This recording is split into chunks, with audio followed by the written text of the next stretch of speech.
right, don't try and get it to the second. Let's see. Should be up live now. Somebody give me a sound check. Chris is there, and Mr. Lodak. Mr. Lodak. We got 4 people, it looks like. Oh.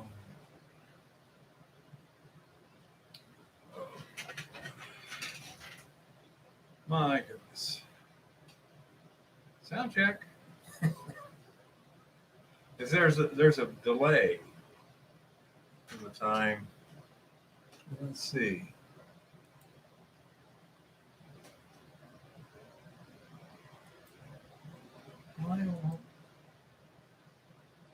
How do I get the full chat instead of top chat?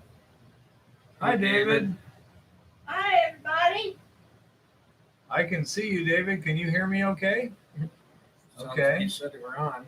Okay, and how do I toggle out of top chat again? Does anyone know that? Oh, back, say that. No, I don't see. Cancel that. Yeah, because I want to go to that full chat, live chat instead of top chat. How do we do that?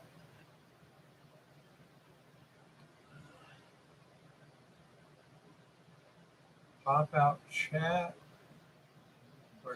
I hate to hit pop out chat. Okay, 3 dots or lines.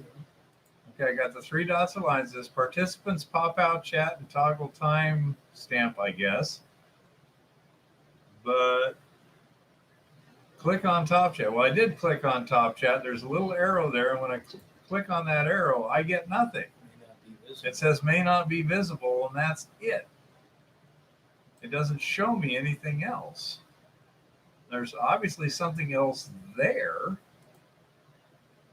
but it's not visible to me. Hey, Ethan, things are going fine next to the X. What X? Do you see an X? I don't see an X. That's just scrolls. I hit top chat, and all I see is may not be visible. That's all that's showing on my screen here. When I hit the 3 lines, it says participants, pop out chat, and toggle timestamp. I'm not sure what's going to happen if I hit pop out chat. Is that a good thing to click on? What's that arrow? Don't scroll because there's more. Okay. 3. Yeah, if I'm doing an instant premiere on, when I'm doing the video, I can click on that and it says top chat, live chat, toggle. But anyhow, so I'm not sure. Welcome to live chat. Well, apparently we're in live chat now for some reason. So maybe because you're streaming. I don't know what it is, but apparently we're in live chat now. Somehow we got there, supposedly. I don't know. So confusing. Okay. We've got 12 people now. Later on today, we may get a guy from Switzerland. I saw one of his videos this week, and actually, I think he commented on one of mine, and we chatted a little bit. I went to his Discover with Schwendi or something like that. It's Andreas from Switzerland, and they have a mine over there in Switzerland. It's an old gold mine. It's a like a park. We can't take any minerals out or whatever. And so I had a geologist who was familiar with it. And I swear the quality of that video was like it was made for the Discovery Channel. Wow. One thing that was really impressive, there was one thing where he was talking to the geologist and asking him questions, kind of prompting this. Obviously it'd been kind of choreographed, but it was very well done. It flowed well. And they were walking up moderately narrow trail in the snow Mhm. going up a mountain, and the guy was walking backwards videoing them. And the camera was so steady. It was just amazing. The quality of the production was just amazing. So that's good.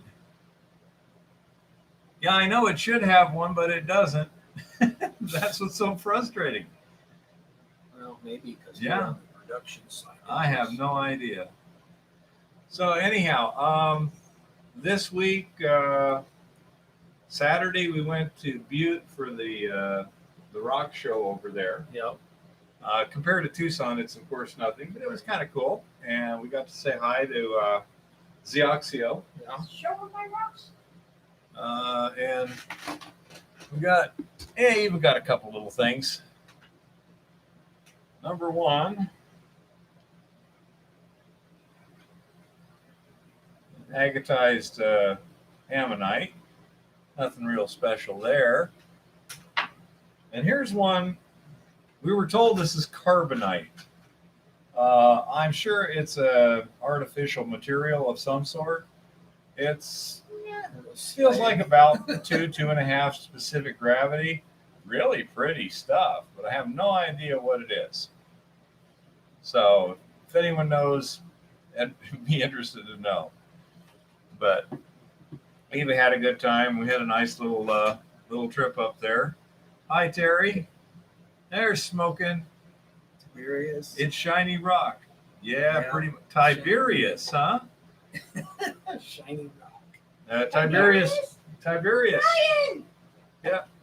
That's one of Eva's sons. Oh. Ryan! Hi, Ryan. I miss you. I love you.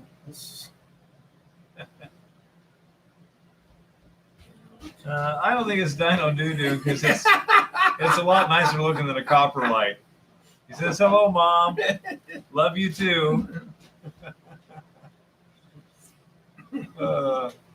Yeah, Tiberius is he's the son who picked us up at my house to take me to the hospital for the surgery, and then took care of his mom while I was in He's a big surgery. shot in public transit. Well, in Tucson, yeah, he is. He's a fairly big shot. We won't discuss it in detail because I don't know if he wants us to or whatever.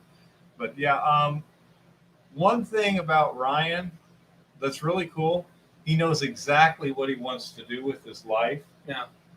And I mean, he was even spending his own money to go back east to take certification courses so that he would be certified to do what he wants to do. Yeah, that's cool. I think he's the only guy in Tucson that is actually certified to do it. Is that correct, Ryan?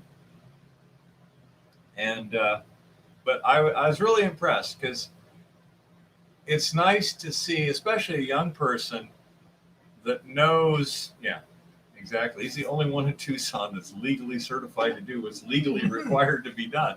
That's cool. But yeah, it's nice to see a young person that knows what they want with such specificity and intensity. They can really work on it. Right. Create the path. They can go for it. And that was really good. And also, in front of everybody, again, Ryan, that was amazingly thoughtful of you to come up with that Harry Potter marathon to keep your mom occupied while I was undergoing surgery. That was very, very thoughtful. You and your brother were really good helps there. And so just in front of everybody, thanks a lot. Really impressed. So, hey, Jason, how's it going? Flower Gold Wizards here. And so anyhow, last week, I spent primarily working on getting labware, getting out at the ranch, got a little section of building cleared out and a counter built and painted, and getting that bottle roll set up. I presume most of you have probably looked at the video I posted today of the bottle roll. And what a bottle roll does, it allows you to test the leachability of rock on a small, precise, controlled scale. It is kind of the standard laboratory scale agitation leaching test, because it is controlled. It's tightly controlled. It's a sealed environment, and it's really easy to check all your parameters, which is what I'm just starting with now. First thing I did, I put a pound of rock in one of those jars with 2 pounds of water. Sounds kind of funny, but it's 2 to 1 by weight. And then agitate it, let it go for a while, and check the pH. You have to know the acidity and the alkalinity. And it was neutral, which is great. That means you can pretty much do with it whatever you want. And to get it up into the pH 11 to 11 and a half range, which is what's recommended for this particular leach that we're going to be attempting, it only took approximately 1 to 2 pounds per ton of ore in order to do that. I just got the pH meter in today. We're using pH paper, and that's not very precise. I got a pH meter now, so I can do more precise testing. Digital then? Or? Yeah, it's right there in that You'll like case that. right there. And so once I know how much lime to add to the rock to get proper neutralization, then I will start actually leaching gold out of the rock. I took 70, 80 pounds of the lower decline dump, half-inch minus green stuff, pulverized it through the impact mill out at the ranch, and then took and just ran it through a splitter into 2 buckets, and set up another 2 buckets, set the splitter on those, and did it again, just to blend it. So it's been through a splitter 6 times to get blended. And there's about 50, 60 pounds out at the ranch, plus I got another 15 pounds here maybe. So I'll be, a sample of that has been sent off to the assay lab so that we know what the head grade is. Right. And we can run multiple tests on essentially the same rock.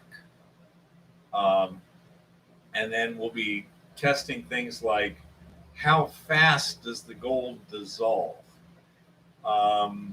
The manufacturer says that generally 12 to 24 hours of agitation leaching should do it. That's fairly normal. Yeah, pretty normal even with cyanide. Actually, it's a little faster than cyanide usually is. This is his new super blend of chemicals. Well, I that's know they shoot for faster kinetics even. less than 24 if they can get it. But Yeah. And so to do that, you take the material, you mix everything, you start it agitating, then you stop at regular times to take a sample out, filter it, and have it analyzed. In the case of liquids like this, there's a local lab that has an ICP machine, which will just feed the liquid directly into it. It doesn't take much. 20 milliliters is plenty. And then it'll give you a direct reading on the gold and silver in it.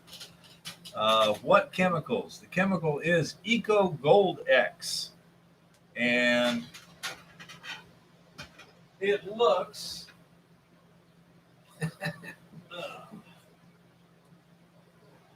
like this. Now, according to the manufacturer, 1/2 to 1.5 pounds per ton of water. Per ton? I think it's per ton. I'll have to look at the instructions again. But anyhow, it's not very much is adequate to do the leaching. Yes, it's safer than cyanide. It didn't even come with a hazmat label on it through the mail. I believe it has some thiosulfate, but it's got other stuff in it. What's the density? Don't know. It seems to be about 1.5 roughly. It's a powdered solid, so it's kind of hard to tell. It's a proprietary blend of chemicals, and then supposedly they're blended, fused in a furnace, and then reground. And so it's used in relatively small quantities. It's what are they? Either low toxicity to effectively non-toxic is how it. You have like 5 different scales of toxicity, and so I'll be trying that out next week and determining how fast it dissolves gold, if at all. I don't know. I haven't done it before. I get a good feeling that this guy knows what he's talking about and stuff, looking at the literature and stuff. It doesn't look like BS. Okay? It doesn't look like someone's trying to BS me around. So we'll see what happens here. The people at Clean Mining are a little reticent with their information right now, which is perfectly normal under the circumstances. They're mainly trying to focus on selling to big guys and such, and they've got some kind of proprietary blend. You can't protect a proprietary blend 100%. They're trying to do what they can with the Clean Mining, but all you got to do is get a sample of it, run it through a good lab, and you'll know exactly what's in it. And so anything that may be just a distraction, Chris. Wouldn't surprise me. But anyhow, so we'll see if it works this week. Because I'll be taking some more, running some tests, getting some rough numbers, and within another day or two, I'll have the stuff to titrate the actual chemical concentration in solution, not gold and silver, but the actual extraction chemical. And that will allow me to determine the consumption. Theoretically, you can reuse this solution. Once you've done your leaching, you then extract it from the spent ore and replenish the chemicals and use it again. To do that, you have to be able to measure exactly how much is in it. And one of your big expenses on leaching can be chemical consumption. Luckily, lime doesn't seem to be an issue. I mean, we're looking at pennies per ton. Maybe not, probably 25 cents or something, but nevertheless, I mean, 2 pounds. I bought a 50-pound sack for $10. So it's 1/25 of $10. Is what, 40 cents? Yep. Okay, so 40 cents a ton. Not exactly a major expense. This other stuff runs $9 a kilo. If we consume 1 pound per ton, then we're only looking at $4.50 a ton there. That's a guess at this point. There's no measurement there. It's just a rough guess. And again, that wouldn't be very expensive either. No, that's cheap. So I say that the numbers seem to pencil in from what the manufacturer said. It was cheap enough. It's like, instead of arguing or doing a lot of it, just gets them in and try it out. Try it, yeah. See if it's going to work on that ore. Yeah. That's the other thing. And Eva is really excited about learning this laboratory stuff. She wants to do the testing, and so I mean, we're But getting. only if I get a lab coat. I want a lab coat. So we're getting all the equipment in here to do all this stuff. Looks like we're going to be set up for less than $500 total, including the model roll. Yeah. And it's over $100 just for the motor on that damn thing. Yeah, no, that's Yeah. anymore. It's just money. Does the solution need to be a certain temperature? Apparently not. I mean, it obviously has to be liquid, so above freezing. It doesn't have to be heated. So I presume just ambient temperatures will work okay. My guess would be that it'll probably work faster at elevated temperatures, but it can also break down faster. Right. And Chris made that comment. That's one of the parameters to pay attention to. Oh yeah, So does it work if it's cooler or warmer? Or... yeah. Yeah. Thank you, COVID-19.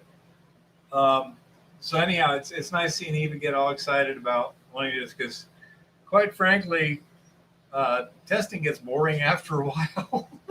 You know, but she seems really excited about it. It's exciting to see if you can do it. You know, at your lab scale, if suddenly you've got, you know, what you're looking for, that's an answer that you've been looking for a year. Can we get the gold out of this stuff? Yeah, so that, and we should have an answer to that next week. We won't have Right. everything finally Dialed in, tuned right. by that point, Right. but we will know, can we get a reasonable recovery? And then another thing that's going to be very important, that's just, Josh, that's just to get the laboratory set up so that we can do all the testing and stuff. That's not production. But we've got a lot of things to precisely define, and that's going to take some time. But we will know pretty quickly whether or not it seems plausible with this chemical and that. And some of those parameters, things like what is the optimum grind size? Because the finer you grind it, the faster you're going to get the gold and the more effectively you're going to get the gold. But you also create other problems and incur additional costs to grind it. You know, and depending on the porosity of the material and this, that, and the other, you might not need to grind it that much. If so, that would be great. I say we'll see how important the oxygen content is. No, I didn't, Chris. A oxygen reduction potential, I'm guessing. Yeah. Nope, didn't get that yet. We'll see what happens. If it's simple enough, then we might not have to worry about it. I mean, if the bottle roll gives 95% recovery in 24 hours and 75% recovery in 12 hours consistently, we probably won't need that to do the fine tuning because you've got an abundance of oxygen. But we shall see what happens. I'm trying to avoid too much sticker shock on my principal. The other nice thing is that everything's going over to his business, right? So he gets to see all these packages show up. What's going on? See, I'm getting this. We're doing this. Well, he's got to be excited a little bit to see if you can get separation on this ore. No, I just got the pH meter at this point, Chris. So we shall see what happens. That is one of the things that may, if you do have poor extraction, that could be one of the problems. You may have too little oxygen. There's other things involved besides just the chemical itself. There's your pH, your oxygen, and things like that. So we shall see what we shall see. If it works out simply enough, like when we were heap leaching, we didn't worry about oxygen. We had an abundance, you know. I do not know, David. However, I presume that any kind of heat that we're going to be using will not, or it would have said something in the instructions to avoid temperatures above certain such and such or whatever. Range, I do not know. Again, we're just getting started in this, but it seems fairly simple, and it operates, the optimum range according to the instructions was 11 to 11 and a half, which is easy to get to with lime, and our particular ore tends to be somewhat basic to neutral, so that should be good. If it was an acid pH that it needed to operate in, we might have some problems because we got 30% dolomite. And so that would be just eating up the acid. Right. Your consumption would be crazy. Yeah. So these are some of the things that, now that all this equipment that I'm getting is general purpose tooling for leaching tests. It could be used for cyanide, it could be used for acid thiourea, it could be used for anything. The only difference is some of the ancillary chemicals you use. I'm going to be using a titration to determine the concentration of leaching chemical, and that will be a video in its own right when we get to that point. That'll be fun. And That'll be- all these things are fairly simple to do. These are the sort of things that I can show Eva to do how to do them a couple of times and she'll have it. Yeah. The tricky part in like titration is determining how many milliliters of solution do you take to test, how much indicator do you add, what concentration of neutralizing agent are you using, or reactant solution basically, so that as it reacts, when you come to a stopping point, you can use a simple multiplier, like I think it's 2, Right. to get percentage or Right, something like right. that, you know, Yep. and say so that once you've actually got a physical result, it took so many cc's of reactant solution to cause the indicator solution to change color with a 10 cc sample, then it's a simple conversion factor to give you concentration of the leaching solution in the sample. And yeah, it's a very legitimate question, David. And these are the sort of things we need to test and make sure that nothing bites us in the ass. This is one of the things that people often make mistakes on, and especially in the prospecting scale, is they'll have some salesperson say, well, if you just use our XYZ solution or machine or this, that, or the other, you'll get wonderful results. And it's usually not that guaranteed. No.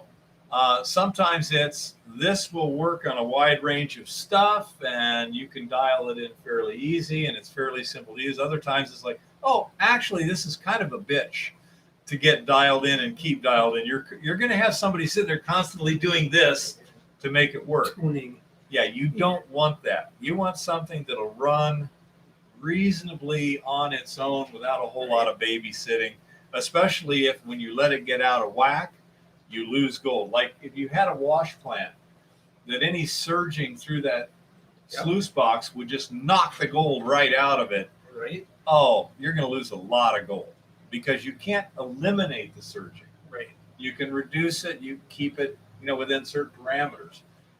But if you had a sluice box that was really touchy and it had to be balanced just so, that's not a practical solution. It may work fine in a lab. It's not going to work in the field.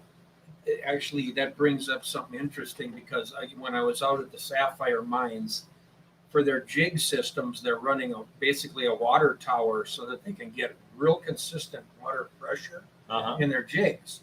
Because if those jigs run, I don't know, let's just say up to 16 pounds per square inch or something, it'll float the gold as well as some of the sapphires right out of the jigs. So they try to get it moderated with a water tower, right? So they have consistent gravity feed that they can get that dialed right in, and it'll stay there. Yep. They can look at the gauge and say it's there. Yeah, exactly. So it was interesting to see because they're using it for gold as well. So they're trying to get maximum recovery with no variation in their system. Yeah, exactly. And that's the sort of thing in the case of these jigs, that's an excellent solution because your water pressure from a pump is going to fluctuate. It fluctuates all the time. And that's an issue even with the sluice box because unless you can keep your feed rate real consistent and let the water vary just a little bit. Yeah. And so Jim has some friends with a sapphire mine, and it's placer sapphires, and they're using jigs and such. It's a fairly complex process because I'm going to have a short video will get put out from out there, and I may go out there and do some more filming because it's incredibly interesting. It's complex. Yep. You know, they're running a big trommel, like 400 yards a day of material, and then it's going to the primary jigs. It's going from primary jigs to secondary jigs. It's going through a magnetic separator, and then it's going to a concentrator, which actually goes to another concentrator. It's unbelievable system. What kind of shot are they using in those? About not big, probably steel or ceramic? Steel and nickel. Steel and nickel. Yep, steel and nickel. But he said the nickel ones right now went sky high, so it's probably going to be steel from here on in. Yeah, for all we know, it's the same one, Ethan. But anyhow, yeah, we're going to have some interesting video from that. Don't know how much, but yeah, that'd be really cool because they produce what, 4 or 5 different products. They got sapphire. They've got sapphires. They've got the garnet sand they're collecting, and then from the magnetic separator, they have a buyer that buys all their magnetic sand. And also gold. And right? then gold, yeah, and quite a bit. He's doing pretty good with gold. I was impressed. So very interesting operation. Yeah, and then they were, and then from everything coming from the sluice boxes, they were creating road gravel for some gravel roads besides. Yeah. So yeah, he had about 5 ways of making it operate. And that can be real important in terms of making something profitable. Oh, very. If you can produce co-products that you can make money from, a lot of times that'll get you over the hump. Yep. The big copper mines down in Arizona, the word is basically the copper pays the bills, the gold and the silver make the profit. Right, the cream. In the case of Cypress Sierrita, they also got molybdenum disulfide.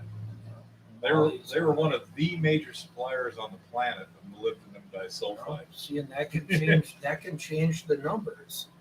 Yeah, that can make it a mine. A profitable mine. Oh yeah. There's those little details. So yeah, that's going to be a real interesting video and some stuff there. We'll try and get a couple because Eva really wants to go out there too. So. Well, we're going to go back out. I'll get Eva out there because she'll have a blast. Yeah, make sure.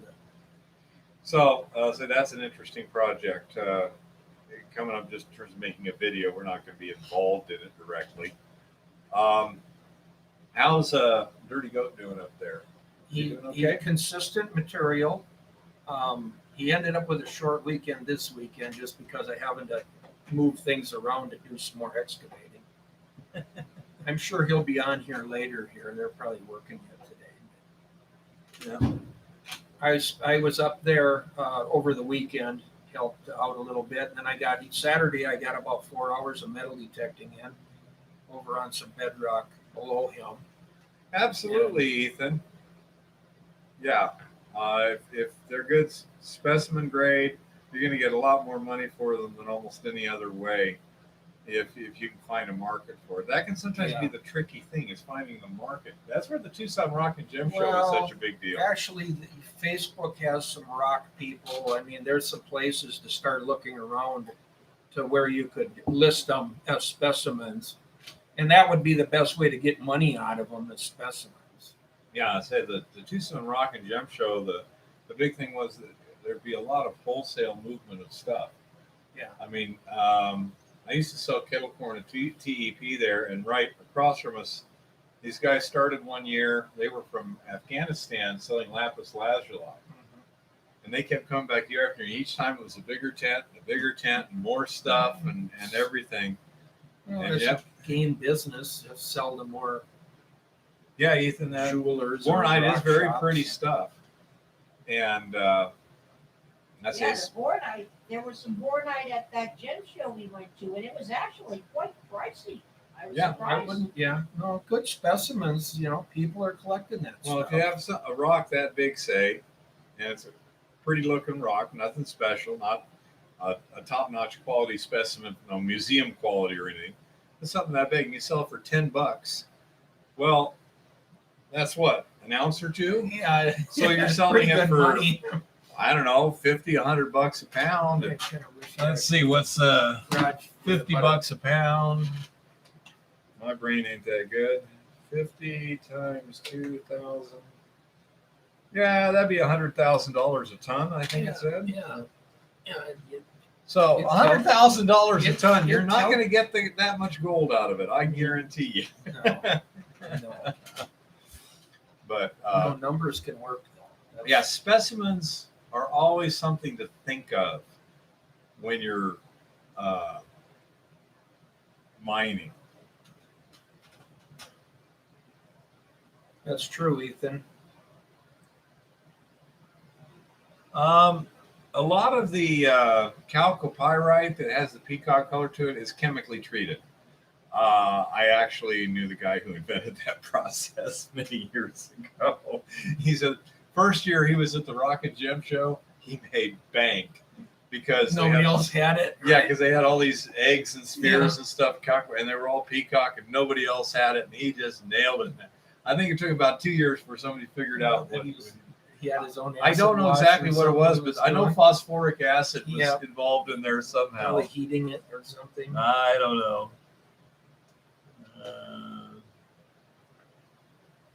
But bornite ore was called peacock ore because of the iridescence in it. I mean, Yeah, even that rock you had here has a considerable amount of iridescence. Yeah, I don't think that's a rock though. Well, whatever I think it that's is. an artificial material. Could very well be. Well, It- I think it it's the was- stuff that builds up inside smelter. It might be slag. That's what it looks like to me. Is slag. That's Yeah. really what it looks like. It's hard to tell. I don't know. It's pretty. I say it was. I know phosphoric acid was. I mean, I was literally at his house, and he's got trays of this stuff that he's doing stuff to. It was hilarious. That's how I got to the Rock and Gem show years ago. That was when I lived in Yuma, and met him over at the Rock and Gem show one year, and that was cool. Yeah. There's some of it, where there's Yeah, a will, Lito, there's but a even way. won't let me What? to sell those stones. But yeah, if you can sell something for specimen grade, you're going to get more money for it than any other way, if you can. Okay, that stuff over at Montana B, some of it's kind of pretty, but it's not really the kind of stuff that'll generally sell that well. right, I don't yeah. think. Some ore, it's just ore. Yep. And by the way, on my last video from Montana B, where I was doing the timbering and such, I panned those samples that I took out of that decline, and everything was fairly consistent with what I expected, except the surface sample of the pack rat structure wound up high-grade ore, according to the Which was assay just lab. to the side of the shaft. Yeah, not the footwall. Right? No, but it was that other just, you stuff. had it just to the side. of the Exactly. shaft. Now, I'm bringing this up because my gut is telling me I think that's probably nugget effect. The pan didn't show that. The pan was very little gold in it. Okay. Looking at the rock, I didn't see a lot of good mineralization and such. So, what do you do when you have a sample that you've got conflicting results from? That's what I want to bring up here, because that's Sample it again. number one. Sample it again, or Yep. you could send another split from the same Right. sample in, because Yep. a nugget effect will tend to be a chunk.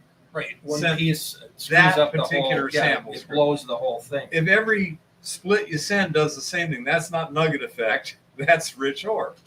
Right. Nope. Start sample again, and then maybe break that into two samples. Well, depending on what what I'm you've got planning to on work with doing there. is the next time I go up there, first of all, I got that stupid pile of lumber to move out of the way, because it goes Yeah, right underneath it. it. Yeah. So I'm going to have to clear a path, and I'm going to expose more of that vein, Vein across there. Yeah. and then take some samples further along also, like 5 feet, 10 feet over. Yep. Good idea. Good And idea. That way, they also kind of act as confirmation assays. Exactly. But if if you get a result that doesn't fit, don't trust it off the bat. Do not make any actions based on that result. Double check in some way. In this case, it's an unexpectedly good result, and therefore we intend to explore the possibility more. But that, I mean, it was pretty good. Okay, Retest it. and it was almost as good as the one that was at 15 feet, and that one at 15 feet was pretty damn good. So, Boy, if you could find it all along there on the surface. Exactly. Wow. Well, and the thing is too, that particular structure, and I really wish I had the screen in a screen crap here, and I haven't got it figured out yet. I think what we may be dealing with in that structure is what's called a replacement vein. Mhm. Okay. Now, there's two kinds of veins in general. There's fracture filling and replacement veins. Now, fracture filling vein is, I think, what we have in the perpendicular structure. It's perpendicular to the structure, it crosses everything, and it's pretty consistent. Okay, so I think a fracture formed there and it was filled. Now, whether that was formed by tectonic movement or hydraulic fracturing, can't tell. The consistency of the fracture leads me to believe it's tectonic, especially as there's similar, roughly parallel structures Both sides. nearby. Yeah. So it's like the rock was being stretched and just cracked. Fracture filling is different than a replacement vein. Now, Ethan, the sample I took was about probably 10 pounds or more, crushed and split. So it was a decent sized sample, but not huge. Might have been even bigger than that. Might have been 15 pounds. I think it was in the bottom of the bucket. Yeah, would have been more like about a 15-pound sample. But a replacement vein is where the geothermal solutions are actually dissolving the rock that's there and replacing it with precipitating minerals out of solution. Now, the reason I'm suspicious of that is, first of all, the vein itself is extremely irregular in structure. You'll have the structures around it are very consistent. You got this nice, even layer cake sort of stuff going on. Then that one layer there, you got places where it's this thick and places where it pinches off to nothing, and it varies a lot over very small distances. And I'm thinking maybe that vein was dolomite. Everything else is quartzite that I know of. That football, for example, when I looked at it under the loop, that's quartzite. You can see the class, you can see the filler, everything. But that dolomite, because the sample from the dump ran 30% dolomite. Okay, so if that's a dolomite structure, and what you got is you got solutions coming in that are dissolving one layer.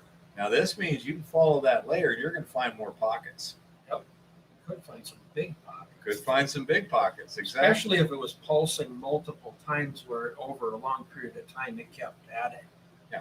So that's going to require some more field research too, is determining what actually happened there. And it would be really nice if I was a much better geologist.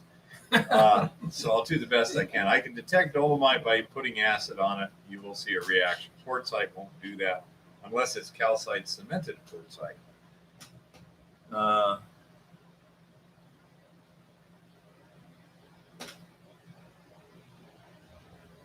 And sometimes you can sell landscape rock and stuff, Lito. It all depends on what your plant's producing and what people want to buy. Or where you're at. Yep.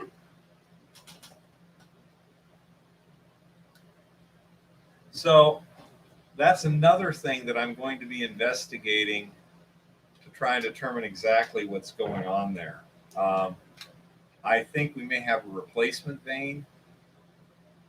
If we can follow that structure on surface and continue to find kind of consistent, pockets, then we'd have more confidence that going down is gonna be on it good, is also too. going to find more pockets. Yeah. And that might be pretty good. So we shall see what we shall see. Got lots to do there. I've got a lot to do here in the lab and a lot to do there in the field. Assuming that the bottle roll tests come back successful, then the next stage will probably to graduate to say bucket scale samples, and those will be used to generate enough solution with gold in it so that we can then test various extraction and refining techniques. For example, if you've got to absorb it onto resin or carbon or something, then you're going to have to strip it and this and that. There's a whole lot of things you have to test there to make sure nothing bites you in the ass. If, on the other hand, we can go direct electrowinning or something, then you set up small scale and you do it and you see how well it works. But you don't spend a whole lot of money on building a mill if you haven't tested every single step along the way to make sure that's going to work. Yeah, and not have losses or. Yeah, or you hit a chemical thing. It's like, no, that's just not going to work. Sorry. And that's why you set up a lab and bottle roll first.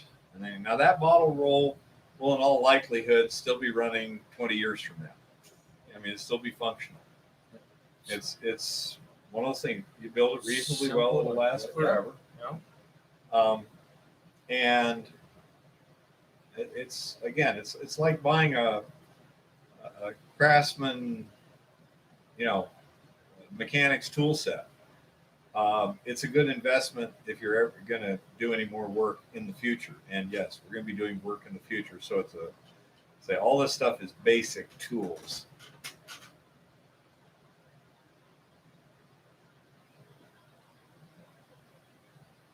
Don't know, Chris. We'll see. Chris brings up a point. It's like, well, you might want to do this. And exactly. There's a lot of things that should work. There's there's even more things that might work, but some of which won't work. But there's only a very few things that are going to be the best economic solution, that are going to compete for that most economical thing there. Well, and keeping it simple, ideally. Yeah. If you can keep it simple, you keep it simple. Complexity is expensive. It is, and it can lead to just headaches all along. Oh. I've been on some job sites where they made it as complex as they could, and it's like, why? We could have done this a lot simpler, with a lot less expense. Yeah, you got it, Chris. I was asked to review a particular operation. Now, this was the king of Arizona mine. One of the principals who owned the mine or whatever wanted me to say, I don't know if these guys are really doing it the right way or whatever. Okay, he wanted me to talk to him. And the first thing that happened was this guy asked me, he said, what's a wash plant? We're dealing with hard rock. So I'm like, why would anyone use a placer wash plant for hard rock? Are you talking a countercurrent decantation wash plant, which is a way to cyanide the solution and stuff? Right. And I found out later, see, the guy didn't even know what a wash plant was. It's like, oh no, I knew what kind of wash plant you were talking, which is a completely stupid solution. But there is the phrase wash plant that might have some application, So anyhow, these guys had 3 million tons of low-grade tailings to reprocess. Cyanide would dissolve the gold in 30 minutes, okay, which is very good. And this process they had a grizzly and a hopper, which fed to a conveyor belt, which fed to a screen. The undersize went to another conveyor belt, which went to a conveyor belt, which went to a log washer, which went to a log washer, which went to a sand screw, which went to a sand screw, which You get the plan here. So they were wearing the ore out before they ever got it. And then they were trying to belt filter the overflow of the sand screw. In other words, the fine stuff, the slimes, they're trying to belt filter that to get the stuff out. Now, you see, what I would have done would have been to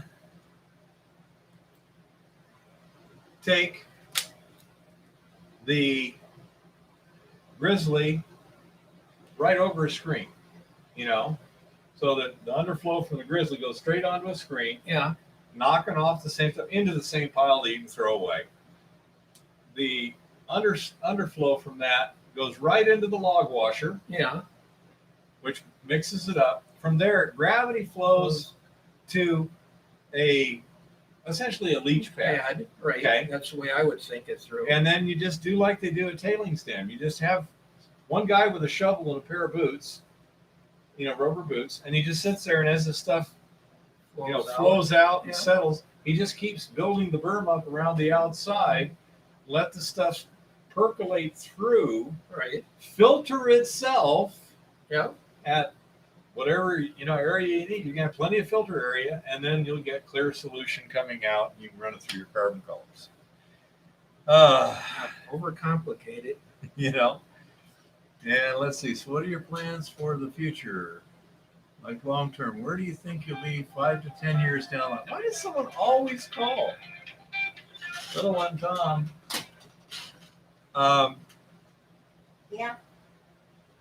5 or 10 years down the future, I don't know. I'm 65 years old. I may be dead. No, it isn't. Okay. It's me. Oh, did you ever transfer that? No, I gotta get on here. Okay. What was that? But anyhow, this area here, we may very well wind up building a mill somewhere that we can do custom milling and such. I like the production of equipment that I sell to small people. Yeah, I like yeah. consulting, bringing new projects online.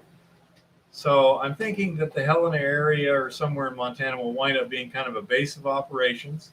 We may have a custom milling and a manufacturing facility somewhere that we build the small scale equipment that we sell, and we can do ore and things like that. And so kind of provide equipment, services, and technical expertise.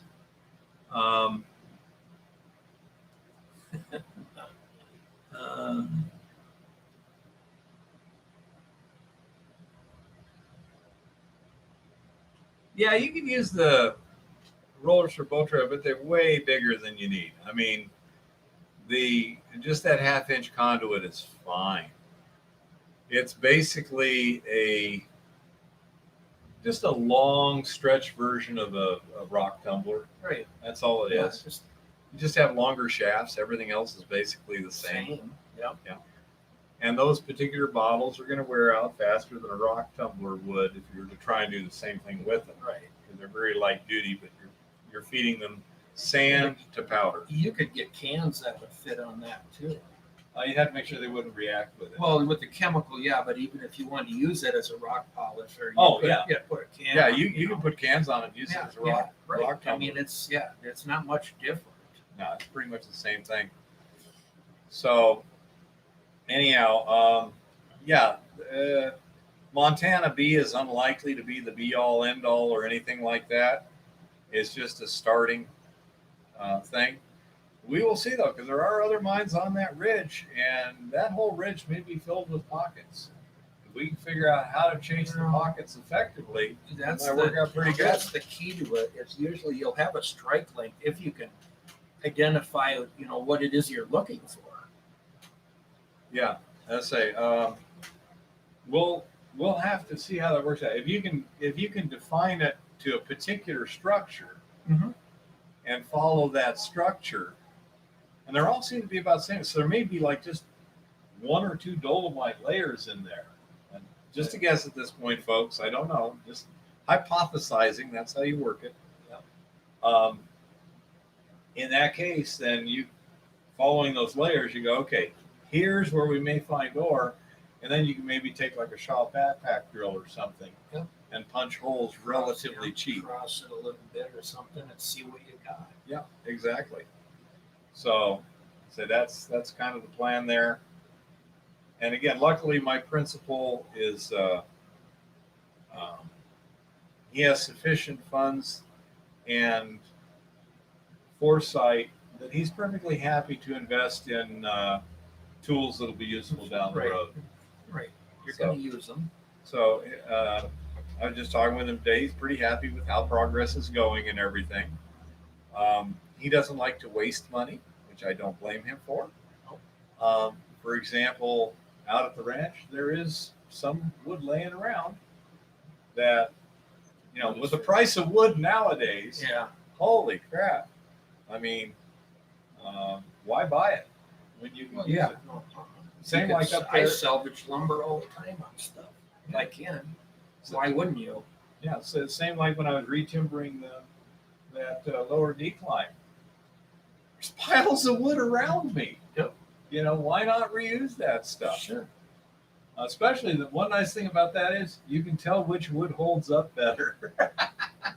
I'm sure it's different Still species hard. Yeah. or heartwood versus I don't know what the details are, Fir versus lodge poles. but you can certainly tell this wood is not as good as this wood. Yeah, it's definitely hardened. It's had 100 years to season, and you can tell which is handling it better than others. So, anyhow, that's basically my plan. How's things going with you this summer?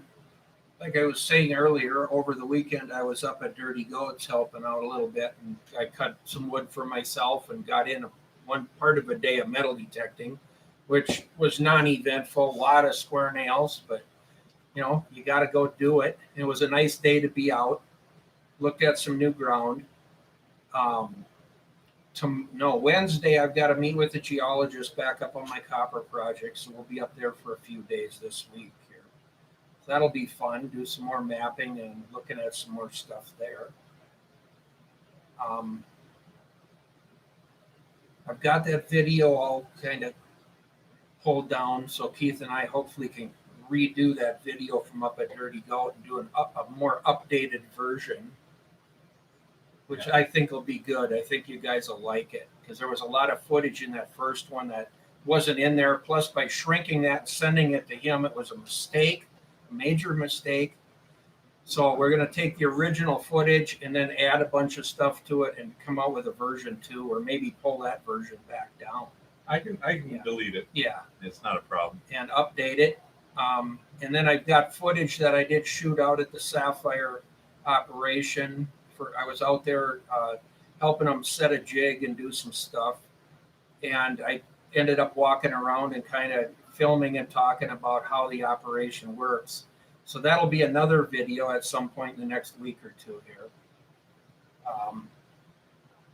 We'll see how the heat goes, how much that shuts us down. Yeah, Chris, you got it. Vision. Yeah, I'm really looking forward to the Sapphire Mine visit too. Eva and I may go back out to Montana Bee later this week. Hello, Mohammed. Hey, Will the price of lumber be directly linked to no? No, actually, Mohammed, the price of trees has gone down. The price of lumber has gone up because between trees and Home Depot, there's a lot of stuff that has to be done, and that's where the bottleneck is. The price of the trees has actually gone down, so that's not the problem. It's not a shortage of raw resource. we're just starting to get it, Ethan. Tomorrow looks warmer than today, and today was right there at 93 or 94. It's kind of warm out there today. I think Missoula actually hit 100 today, somewhat over that way west of here. They're So, probably collapsing in piles over there. Yeah. so we're going to get it here for the next few days. Yeah, Mohammed, one thing you may not know is over here in the western United States, the forests have been managed for well over a century.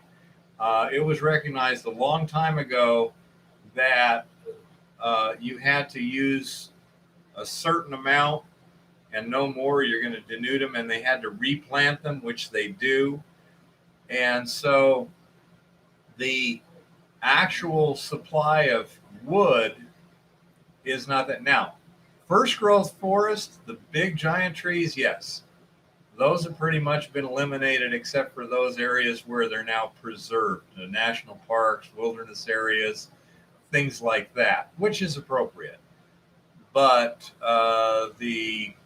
there's a lot of land out here that's owned by the timber companies, and they treat it just like a farm.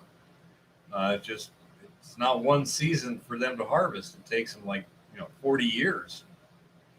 But it is a sustainable source of wood over here. No, we have plenty of wood. Yeah. I can, Ethan. I can. Yeah, I've been in a lot higher than that. But yeah, it is pretty warm for up here right now. Yeah, this is early.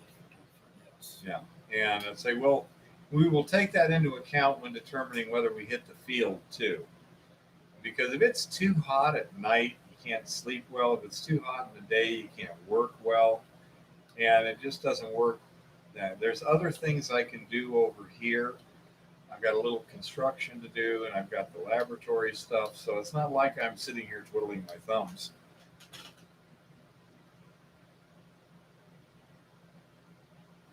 That's true, Chris. I had some pictures, Chris, of Helena back when these guys first started mining from the 1860s. Sometimes somebody drew pictures of this area. And then later, in the 1880s, they actually photographed it. Some of this area, there wasn't even any trees, and now they call it a forest. I mean, so it's interesting how things change and people forget, or it gets lost to history.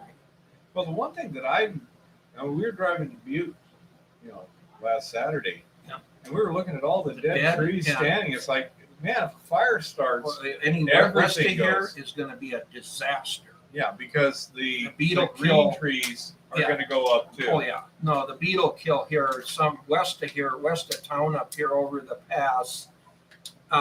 It's 90% standing dead timber. It's unbelievable. Yeah, and that. And first of all, it could be logged. Well, they won't let them. They won't let them log it. So there's no reason they couldn't remove those trees. That'd be the best thing that could happen. Turn them into money. Yep. And get rid of that fuel. Yep. Because what's going to happen is when the fire starts, everything is going to burn down. And that doesn't do anybody any good, especially the environment. No. In Victoria, every time the government declares an area national park, prospectors, yep, exactly, because there's no balance. They just keep getting more and more and more locked up, while the population gets more and more and needs more resources, and you wind up banging heads there. That doesn't do anybody any good. Ethan says the state of Oregon is about to have a lot of public lands around the rivers closed up. Is that national policy or state policy, Ethan? Haven't heard yet. Wow. Sounds like national policy would be my guess with this administration, but we'll see what Ethan says. Yeah, the situation is just not stable. You have to have the resources to support the population, or the population gets kind of grumpy. Well, instead of managing this, they've protected it to death. And if it would have been managed, the area, if you look like at Montana state forests here that have been managed, they're absolutely beautiful. And then private land that's managed is absolutely beautiful. And you look at the fence line where it's Forest Service, and it's a disaster because they protected it to the point of it's dead.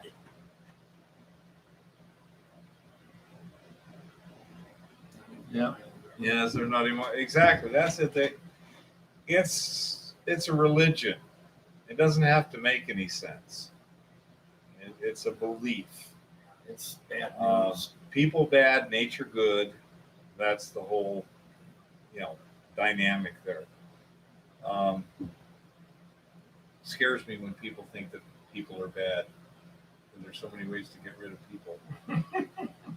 Did you ever see that? Did you ever read that Tom Clancy book where a bunch of radical environmentalists basically set up a big thing in the middle of the Amazon rainforest, and they developed a basically an unstoppable 100% lethal microbe, and waited until they had the vaccine for it before they released it. And the plan was they were going to release it on the world, kill everybody except themselves, and then be stewards of the planet, all 5 or 10,000 of them. Say, I don't see that as that far fetched for some of these people.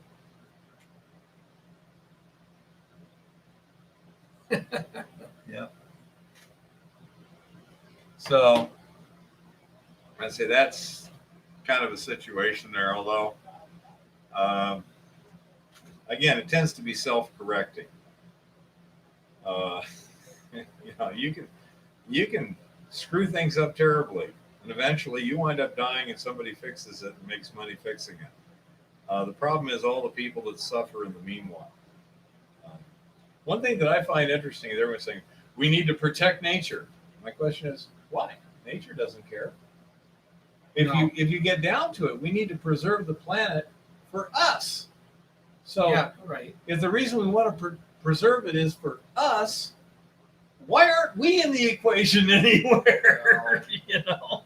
I mean, I am all for wise use. There should be a balance there that, okay, take 40 acres out over there and then leave 40 somewhere else. Yeah. By the way, what's the best way to deal with these beetles? Are these a native beetle or are these introduced? No, they were an Asian beetle that got in here. I don't know exactly when. Sometime around 1980. It started out on the West Coast, and now it's come through here.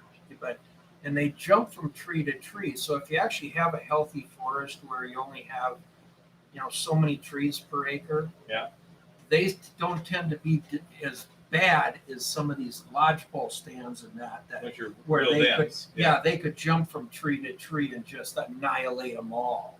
So, if the best way to control them is basically thin the forest. Exactly, Okay. manage the forest, and where they did it, like if you get down by Bozeman, a lot of that state forest, and you'll notice when you look at those hillsides, there's no dead trees, or very few. You'll see, one over there and one over there. You drive out here 5 miles and look up the hill, and all you see is dead trees. You see a green one every so often.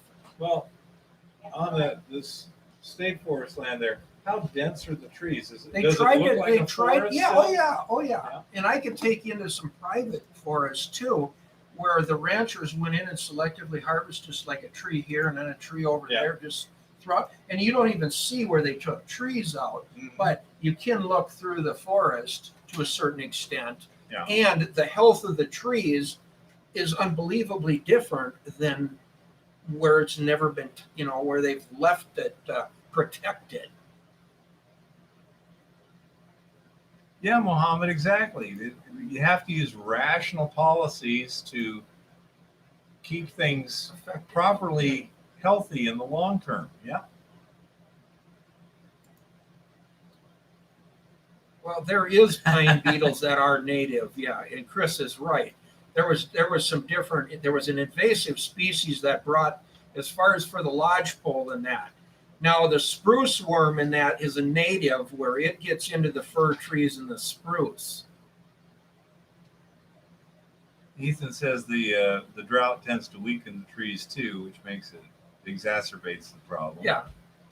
Yeah.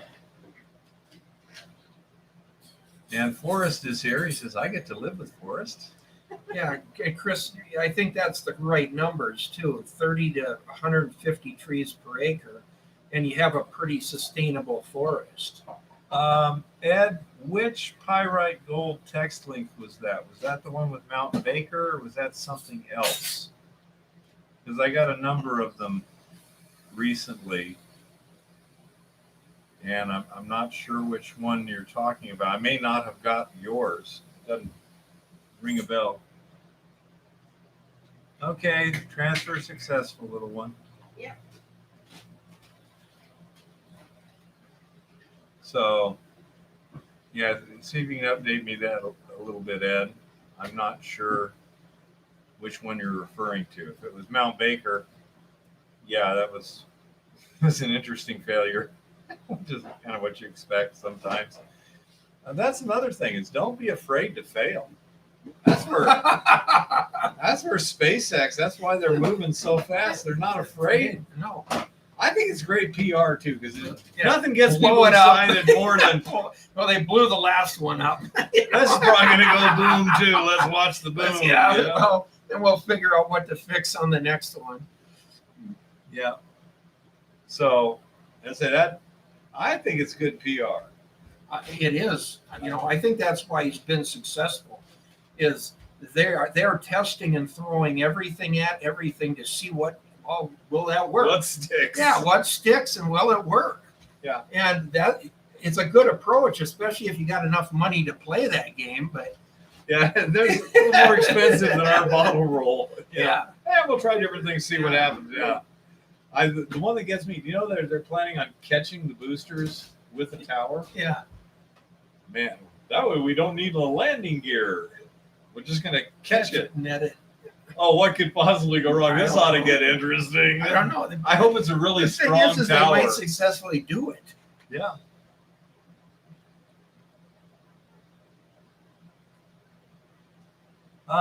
Mohammed, you can test a river sluice by the depth of the water and the speed the water is going through. There's formulas involved in these things.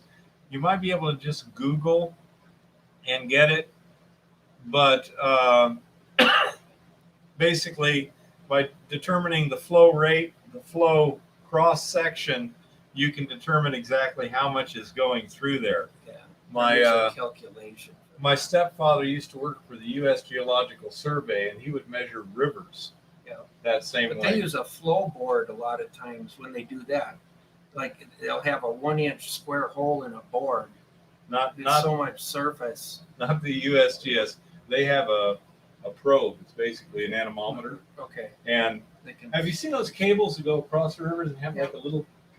Okay, what they would do, those are marked every so many feet along the cable. And you go to that position, you drop it down till it's at the surface. Then you drop it so many feet, so many feet, so many feet, and they're actually writing down the water velocity Okay. at each position. Move to the next one, do it again, do it again. He used to take us out there sometimes. We'd go fishing while he was doing that. But I mean, that was one of his jobs. And that's how they would determine how much water is actually there.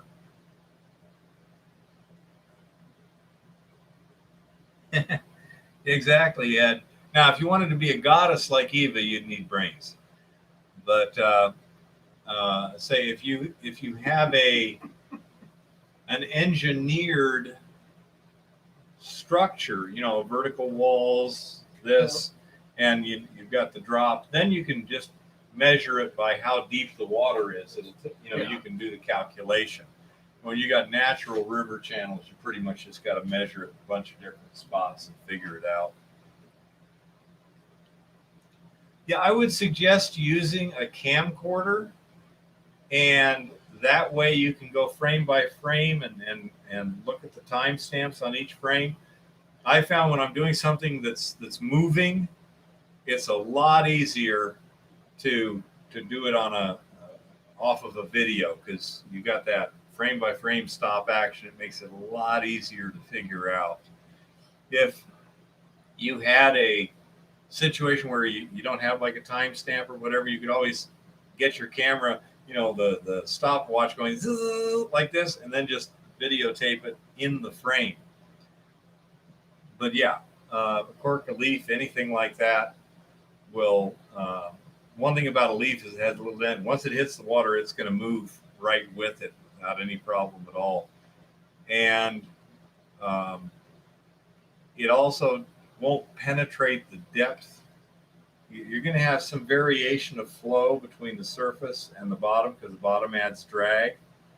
So, it's not a precise measurement, but it'll get you in the ballpark.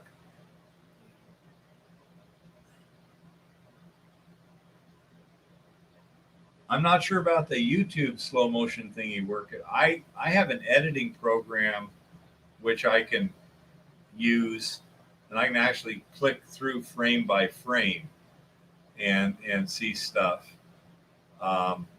It also depends on how long your sluice box is. If you got a 10-foot long sluice, it's a lot easier to measure that with very little percentage error at each end.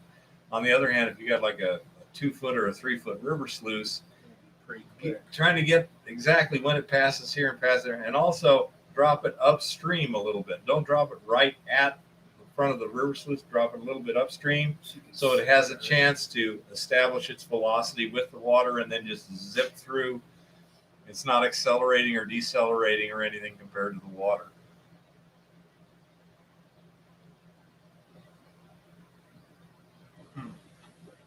Well, Chris, maybe he doesn't have an extra flume. I don't know.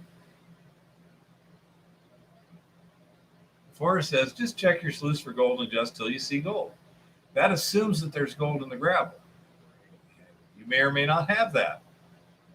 But if you do, that's an excellent way to adjust your sluice.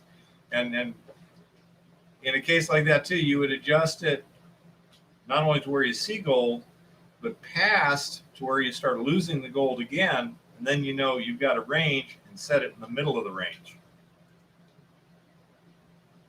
And that gives you the best groove. Then measure the velocity with an impeller or a pitot tube. Yeah, that's nice, Chris. He's trying to do it really cheap and easy, but yes. Field work. Ethan says, but you'd know if there was gold because you test pan first like a good prospector. Absolutely correct. That's where it starts, Ethan. You are right. Ethan gets an A for today. Yeah. It starts with a pan, and most of the time, even in the big operations, it ends with a pan. Yeah. Well, even with my hard rock stuff, I still use a pan a lot. You have to have we have pans in all the excavators, everything. There's a pan. Sometimes they're laying around just because you got to have one. Quick check that. I just ordered another half a dozen. Did you? Yeah, I got them in. That's what, yeah. I think I originally bought them like that, like 24 at a time. Yeah, for the Boise, it was pretty consistent, but even then, it varies from place to place. Wayne, that dude knew how to find the gold. He was damn good. Mike and I moved a lot of material, but Wayne would usually beat us, and he was all by his little lonesome. So I think the test panning is important even then. It's down deep. Who was it that punched that one hole where we drug the dredge out at the end of the season there for Mike, the other Mike there? We had like 3 Mikes. But, I mean, somebody had punched a hole in the bottom of the river. I swear that thing was 10 feet deep. I mean, it was like this blue hole sitting there. They had moved a lot of gravel to get down. Buddy, on the other hand, they punched a pretty good sized hole, but they were hitting decent gold down there. Excuse me. Muhammad said he was more interested in the dynamics than the gold, really. Well, I get that.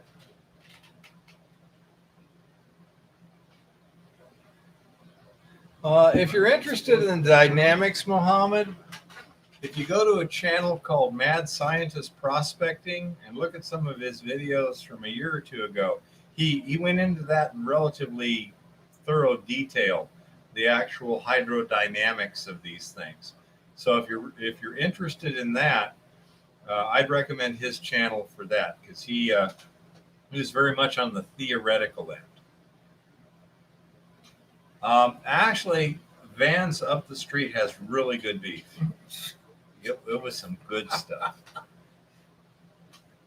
Not in general, not the Middle Fork, Boise, where we were at. Someplace it wasn't too hard to get down to the bedrock. Other places it was, but in general, you're going to have to go through a minimum of 3 or 4 feet of gravel to get to bedrock, and sometimes a heck of a lot more than that. That would be cool, Chris. Yeah. Mike Page, it was 9 feet. Yeah.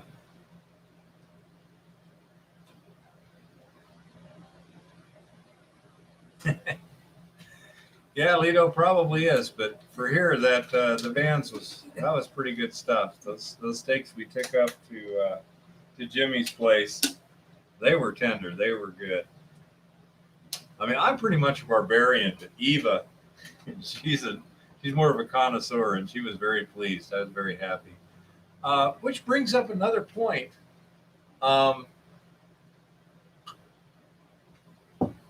When you're out in the field prospecting and stuff, I don't know about you folks, but I like to eat. I mean, I like to eat something that's really tasty and filling and good and this and that and the other. On the other hand, I don't like to spend a whole lot of effort preparing it in the field. So we have come up with something that seems to work pretty well.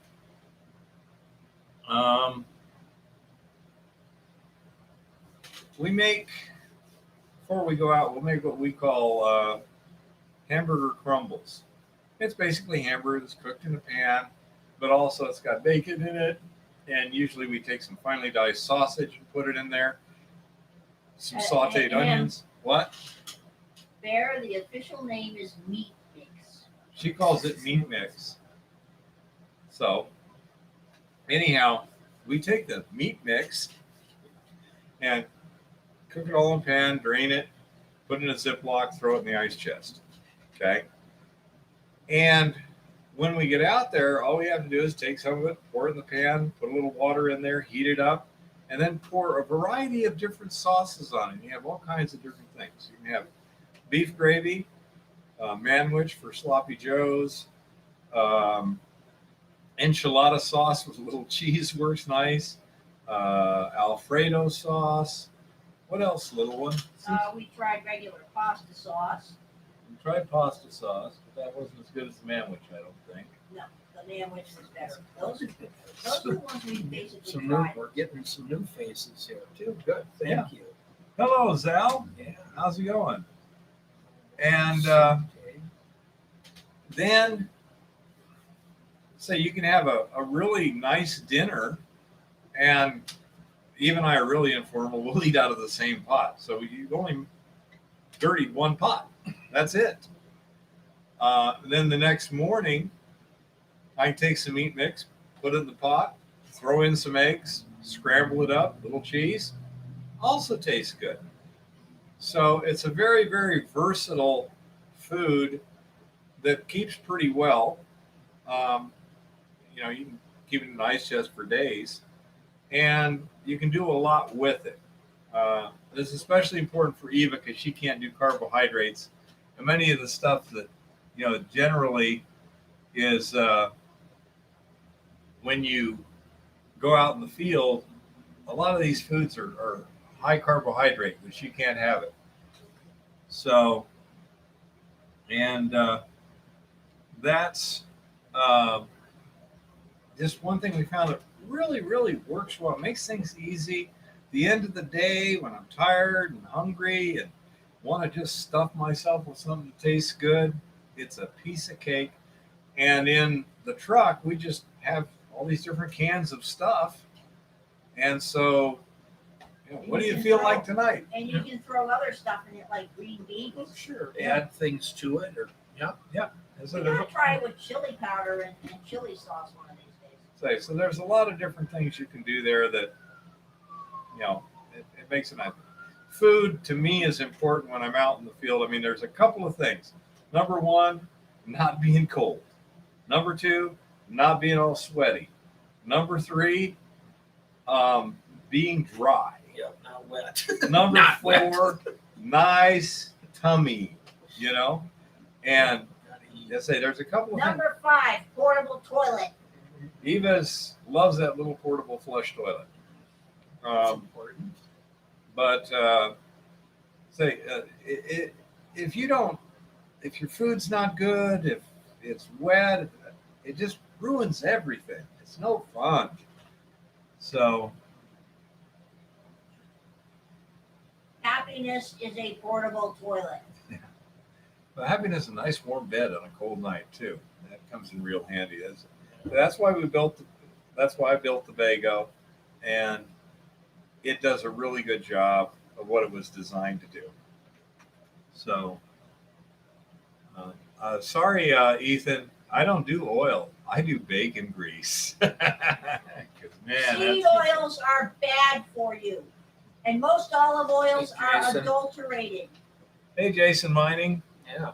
Thanks for coming. Which Jason is this? Is this one I know, or is this somebody new? I know like 4 Jasons. That's hilarious. Uh,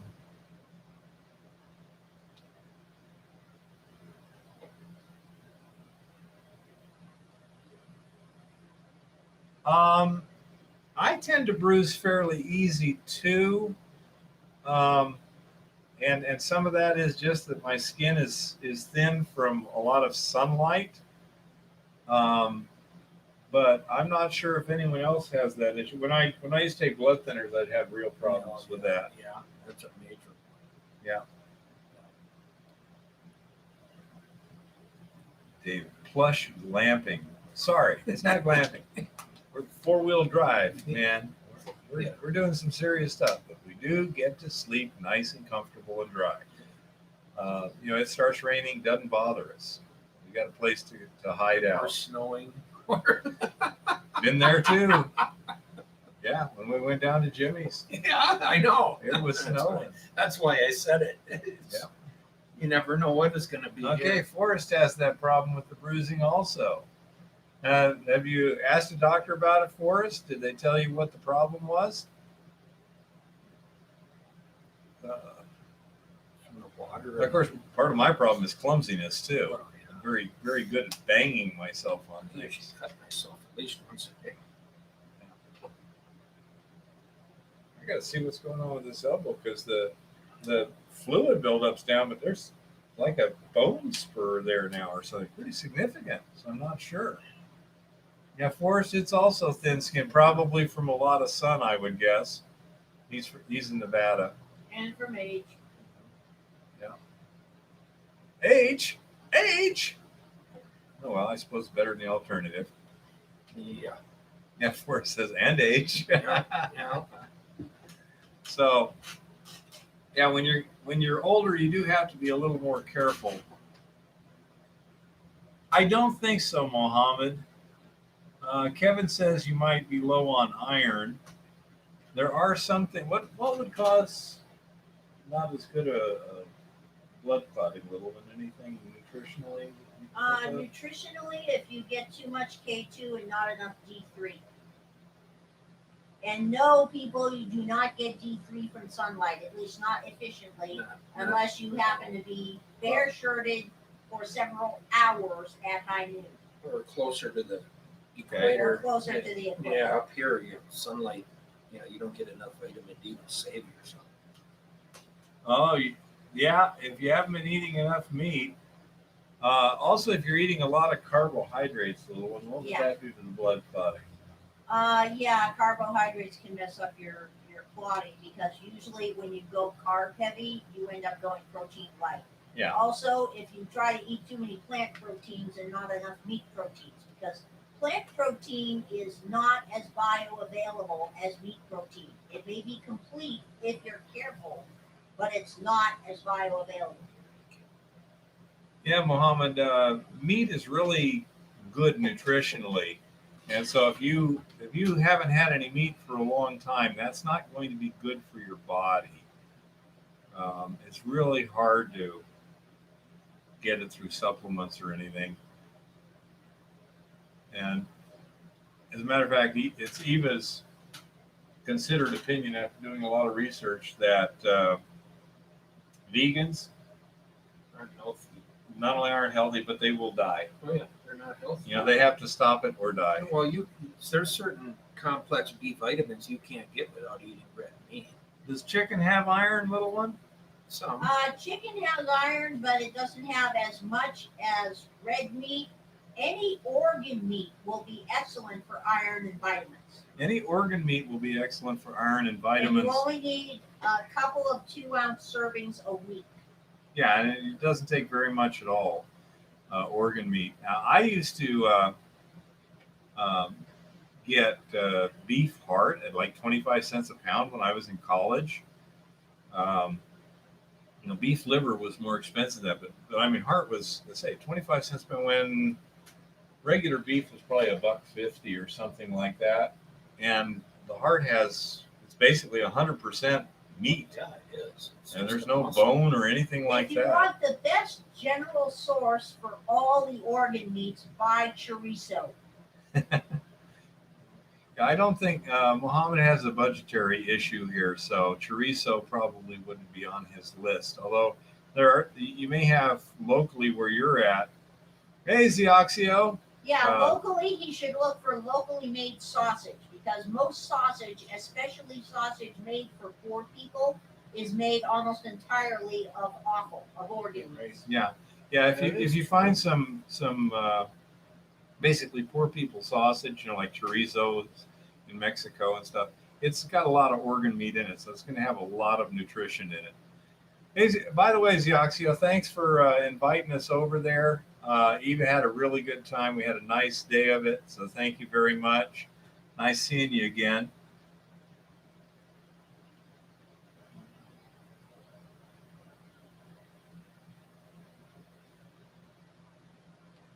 What did the lady say to buy? Well, I'm not sure. I'm guessing you're maybe in Australia there, but when people make sausage, especially for poor people, like in Mexico, they make something called chorizo, which is a heavily spiced breakfast sausage. Yeah.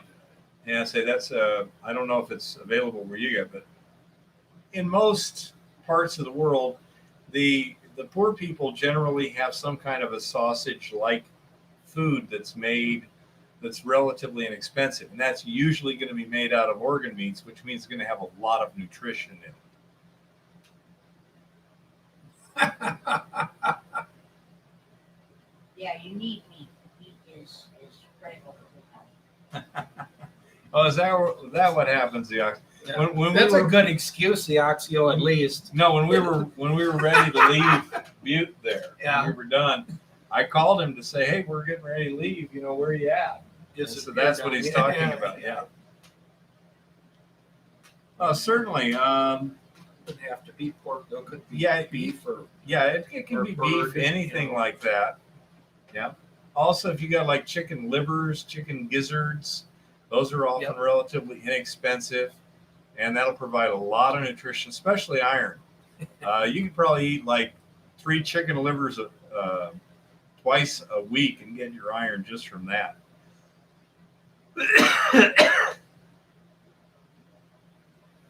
Well, the trick is Eva can't do the carbs, so you'd have to make it sugar-free. she just can't have Right. any. That's all. Zioxio. What is it? Maple bourbon ice cream. Yeah, it can be done keto. Yes. But anyhow, so yeah, it's mainly Mohammed. Look for organ meats, something inexpensive. I actually like beef kidney pie. It wasn't pie, but my ex-wife would make a beef kidney gravy, and we'd put it on mashed potatoes. Yeah. It would work good on rice too. Sure. But you take the beef kidneys and you boil them, and then wash them again. Clean, yeah. Dice them up. Actually, we diced them first. I think we diced them first, boiled them, threw away the water, boiled them again, add some chicken bouillon, some spices, and some thickening. And it made a very tasty gravy. Oh, we had onions in there too. We diced some onions and boiled that with them. But, well, Zioxia, you can try it on Eva because she loves maple. But by doing that, something like that, Mohammed, Leave out the bourbon. you can get a lot of nutrition, and kind of spread it out. I say, I don't know. I And never heard of a eggs. liver gravy, but the kidney gravy worked just fine. Eggs are very good. It's got to have eggs.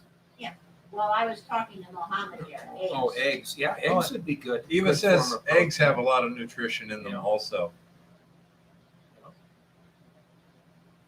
If he's in Australia, ostrich eggs are very big.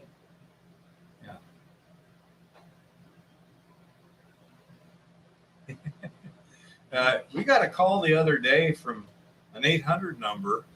It said the guy said he was from Bank of America. Oh, you got to start the story Now- with where it started. What do you mean? All the texts I got that were supposedly from Bank of America's fraud department, somebody trying to get $5,000 from our bank account. Yeah, it Ooh. started out with a number of texts saying that someone was trying to get 5,000 from our bank account, and is this an authorized thing or whatever? And then guy calls up and this and that, and Eva right away is like, "Nah, I think this is bullshit." Okay, so didn't give him any information. I was asking him for information. Well, what's the last 4 digits on the debit card, and this and that and the other? What's And he it? gave you 3 digits. And he gave me 3, and that's one of the things that was a little odd. So after he finally hung up because we wouldn't cooperate with him, then we called the real Bank of America fraud hotline, And gave them the phone numbers. and they checked the phone numbers out and said, "No, those aren't our phone numbers. We didn't do that." So sick them on him. Now, I did have a situation years ago where somebody called someone I knew that knew some hackers, not the real black hats, but more the gray hat hackers or whatever. And so somebody called with something like that. And so this lady pretended to be completely ignorant. "Oh my goodness, that's horrible. Oh my goodness, what am I supposed to?" And meantime, she's on the computer going, "Hey guys, want an op?" So when this guy's, well, what account do I have to send the money to and stuff? So they give them all the routing number to their account. So these guys went and steal money out of that account and then turn them into the FBI. Yeah. Close them down, rip them off. I was like, Whatever. I like that. Let's fire with fire. I'll go for that. Yeah, I mean, I tend to be a very moral person, but I feel no moral compunction to be honest to a liar or to Right. be, or not take from a thief, So that just drives me crazy. Well, Bob, everything back then was a little less hygienic than it is now,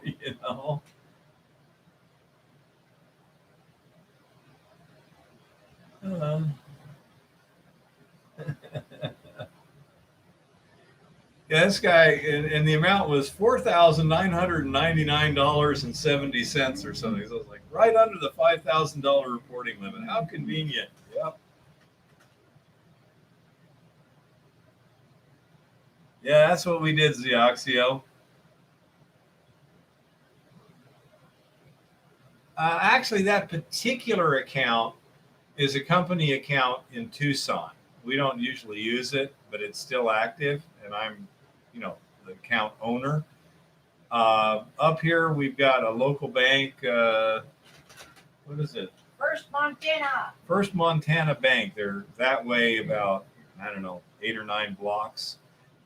Very nice people, easy to get along with, very helpful. Never had a problem. Bank of America sucks. Yeah, Eva doesn't like Bank of America either. Well, what was really bizarre is my phone number is not in their notification.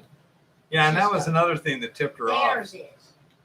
I'm on that Bank of America account, not her. I'm the guy they should be notifying, not her. So that's yeah. I mean, I can go to my email account right now and see, what was it? I know there was something that somebody came in. I see them on my screen, little notifications when new email comes in. And I saw something not too long ago. Let's see, what was it? Was it from a Nigerian prince? No. Let's see. Review login activity, Microsoft verification. Yeah, Order receipt, auction, 164, invoice number. So, yeah, exactly. Here's a signed contract. And this is just my regular email. I mean, and this is even my focused email. This isn't even my other or my junk. What do we got in junk? Ammunition Depot, that's legit. Go ahead and empty the folder while I'm there. It's because I bought some ammunition from them years ago, so I'm still on the list. Let's see what's in other here. Sportsman's Warehouse. See, this is what's funny. See, these are all legitimate, basically advertising and stuff. But in my focused email is where the crap is. It's like, what's with all that? Why is my email program doing that? Because it's Microsoft. Let me Probably. see. Let's see. Where's that assay sheet here? Hey, Rick Jobling, are you there? By the way, Cherokee sent me a story from her life just recently. It's like, and my response was, as a piece of fiction, that's amazingly good writing. If it's not fiction, that really sucks. So let's see. No, that's not it. Come on. Where is the assays from that? There we go.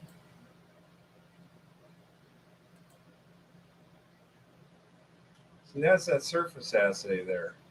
Ooh. Yeah. Now, that's the one at 15 feet, almost identical, huh? Yep. That might be interesting. Yeah. The one at 5 feet, that's not surprising. It looked pretty mineralized. 10 feet, that's not surprising. That didn't look mineralized. Football didn't look that exciting. Well, the and surface, it wasn't. they must have found something on the surface that interested them originally to even dig it. So They had to have. you might be onto something there. Yeah. Well, that's- Whoa.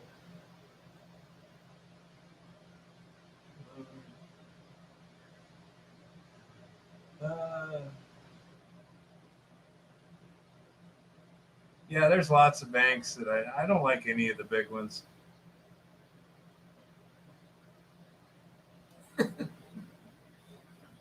So too, I like that. So, anyhow, but yeah, that. But you see why that one? Yeah, say the pan didn't show that. The visual observation didn't seem to show that. So that's why I'm suspicious of that particular assay. Yeah.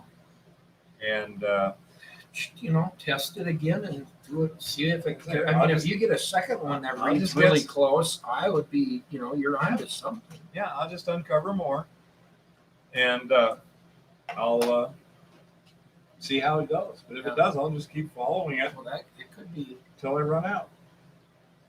And the other way, it's going to be quite a ways before we find. Now they underground at the 40-foot level. There's about a 5-foot offset at the perpendicular vein, and they drove, I don't know, 30 feet of tunnel into the other side, and they didn't hit anything there. Huh. And so I'm not exactly sure. Now another place we could do is at the 45-foot level going the other direction. We could check the bottom of the tunnel that they drove that direction and see what's below that. That would be like another 40 or 50 feet of structure that we should be able to easily If you could visualize. drill from down there, you might be able to go deeper and just Yeah, see. but from down there, you can't use like a backpack drill because of the gas engine. You'd have to use, Air. You'd have to do something a lot more complicated. Yeah.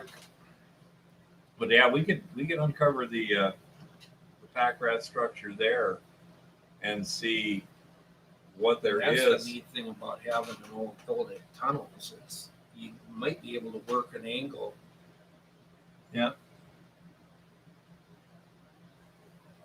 There's nothing there, Chris. I mean, that whole tunnel didn't have crap in the back, so I'm not sure. The other tunnel, the one on the 45-foot level going the other direction, going north, yeah, there's stopes gone. There's there's a lot of rock missing there, so it would seem that there's probably something in the bottom of that tunnel too, and that's another good place to check and see if we can find something to follow. Trying to remind me of that little one. We need to check. Repeat it, please. The bottom of the tunnel at the 45-foot level going north from the main lower decline there, because above it you can see they stoped out, but they didn't dig down. Bottom of the tunnel at the 45. Yeah, at the bottom of the ladder, lower decline.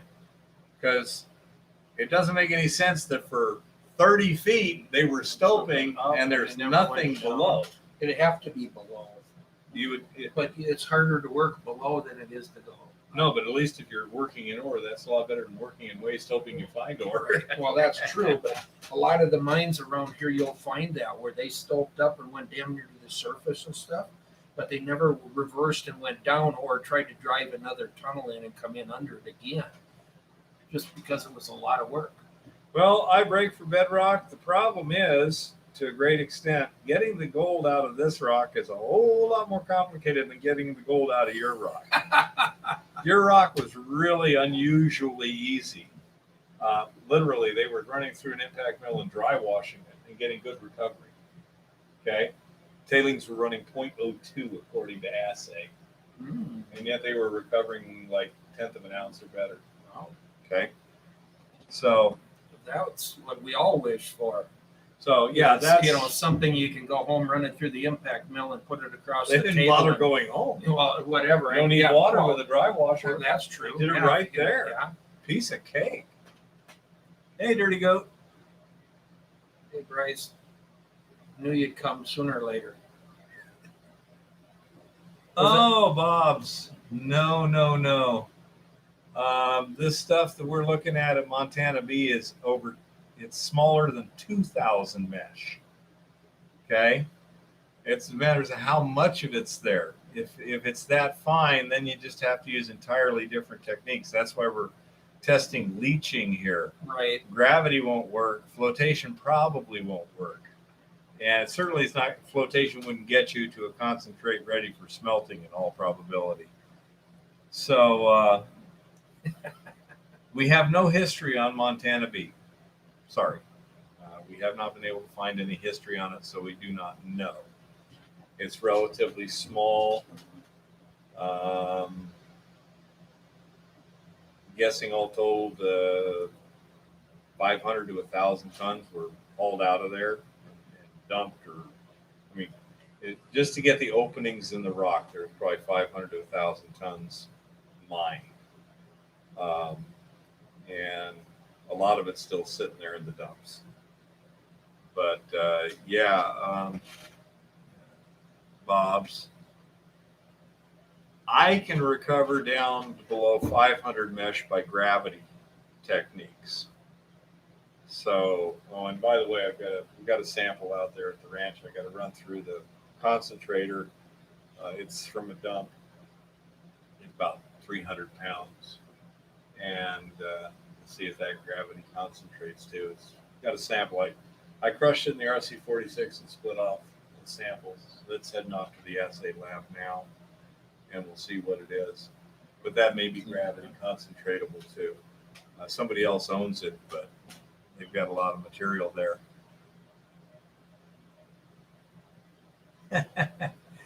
Yeah, Adam, that's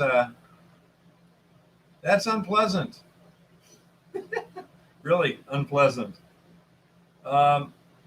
Leaching it's not that bad. The problem is you need a non-toxic leach, which is what we're testing for legal purposes.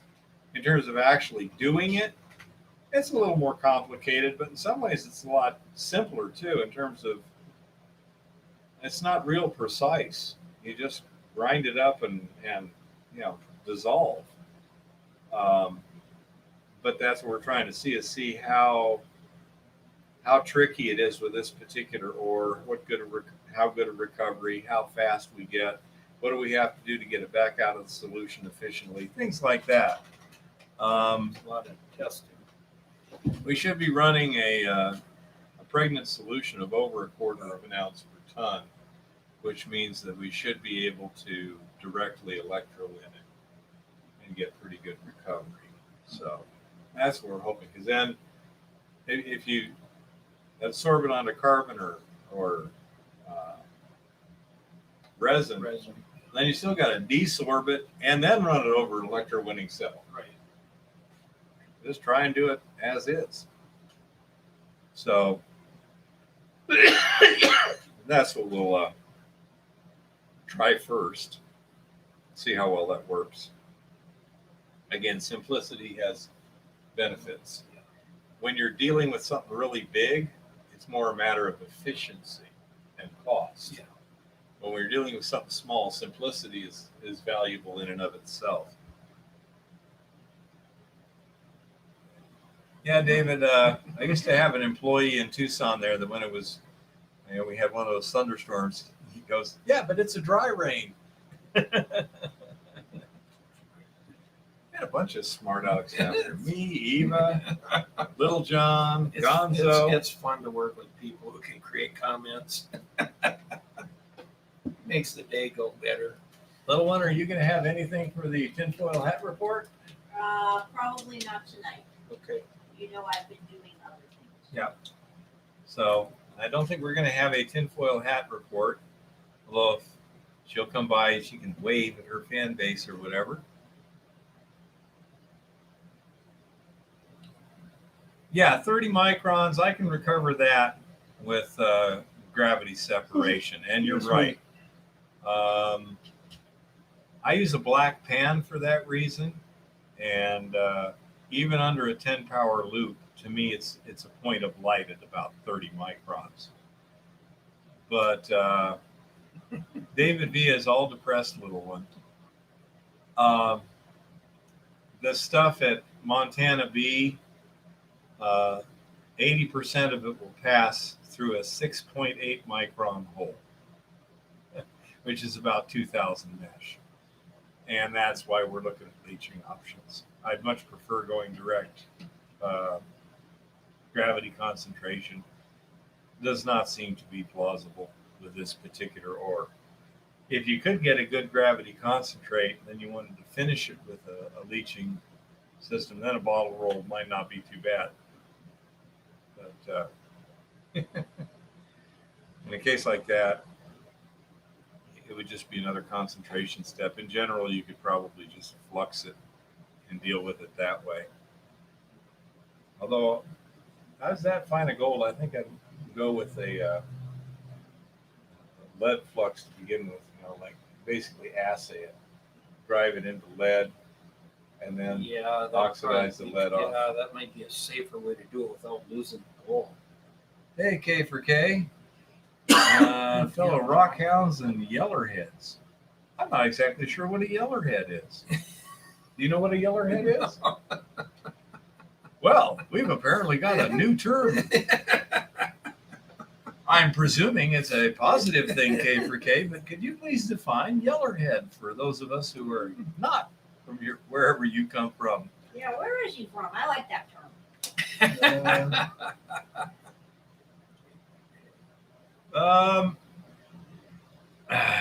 Gold, yeah. They want to see you, little one. See if you can come up with something, even if it's only Gold Fever Brothers. Okay, so Well, the Iran airstrike or the Syrian airstrikes. I don't know if she's got anything there. Georgia boy, huh? Yeah, gold fever. That's what I figured it was. Yeah. Yeah. So, I say we'll see if we can coax her out of their reclining position, get her to put her tinfoil hat on for a few minutes there. But anyhow, yeah, it's been some interesting. Oh, that's what I should do. I should start giving a tinfoil hat report. No competition. Let's see. No. Last time I put on her tinfoil hat, she got annoyed. Yes, she did.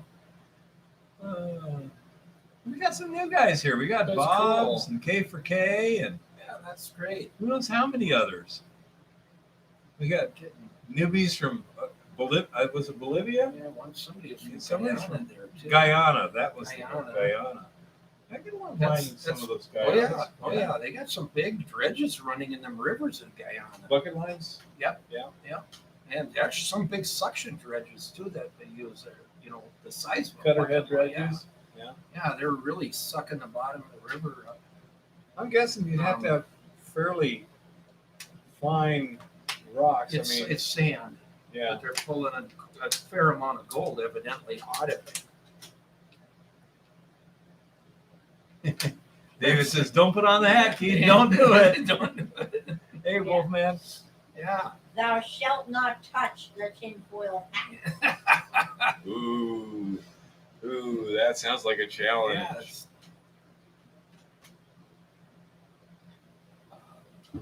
Yeah, I say generally the tinfoil hat report has to do with government malfeasance and insanity, of which there's a plethora at the current Well, time. there's a couple of government-related things this week. Ooh. Belize has Everyone who wants to hear Eva do a tinfoil hat report, make a comment here. She's weakening. She's weakening. a friend of mine was running a dredge in Belize too. They were up on some river in Belize up in the mountains, and they were dredging good gold. Yeah, Jeff, that's a fairly common circumstance in like the Radersburg area over here in Montana. They would generally hit sulfides down about 200 feet. And the grades were such that it didn't usually, yeah, they're begging for you, little one. Okay, give me 10 minutes to find some interesting stuff. 10 minutes, guys. I mean, other than the fact that the BLM nominee is also in favor of population control, in addition to being an eco-terrorist. So, you know. And Yeah. so in the Radersburg area, pretty much they stopped mining at the 200-foot level for that reason. It was too hard to get the gold out of the rock. Yeah.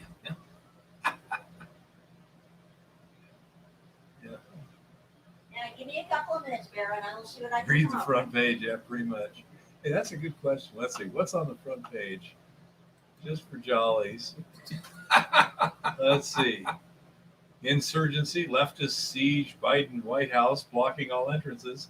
Wow, the leftists are besieging the White House. It must be an insurgency. It's not an insurgency. It's a peaceful protest. A mostly peaceful protest. YouTube. Let's see.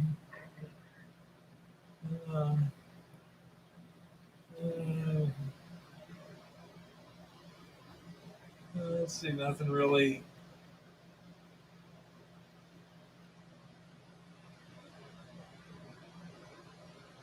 Supreme Court not deciding for now if schools must embrace transgenderism.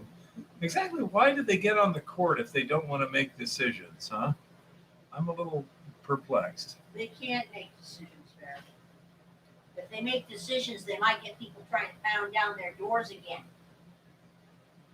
Okay, Bob. Generally, that would be leaching. You know, like cyanide leaching is the industry standard. But aside from that, I'm not sure if there's something new. I haven't heard about it. But yeah, cyanide leaching has been industry standard for over a century. And then I think back in the 50s or 60s, they came up with heap leaching, which is less efficient, but a heck of a lot cheaper.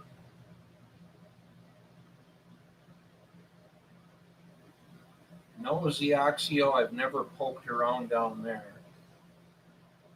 And Jeff, yes, and think about it for just a minute. In order to know how many miles you drive, they pretty much have to know where your car is at all times now, don't they?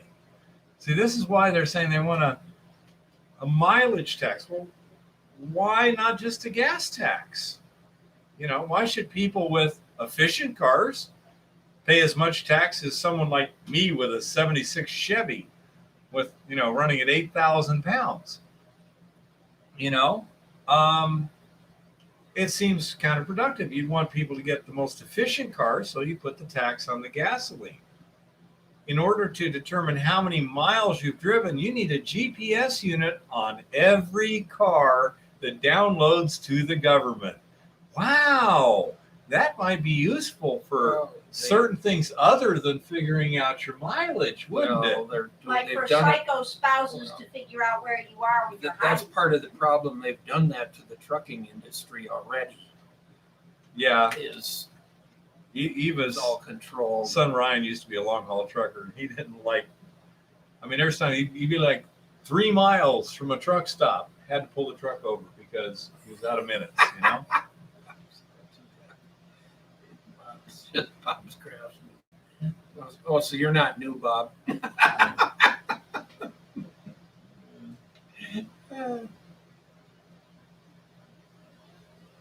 Well, see, and this is the thing. It's all about control, because it's very cheap to raise the gas tax.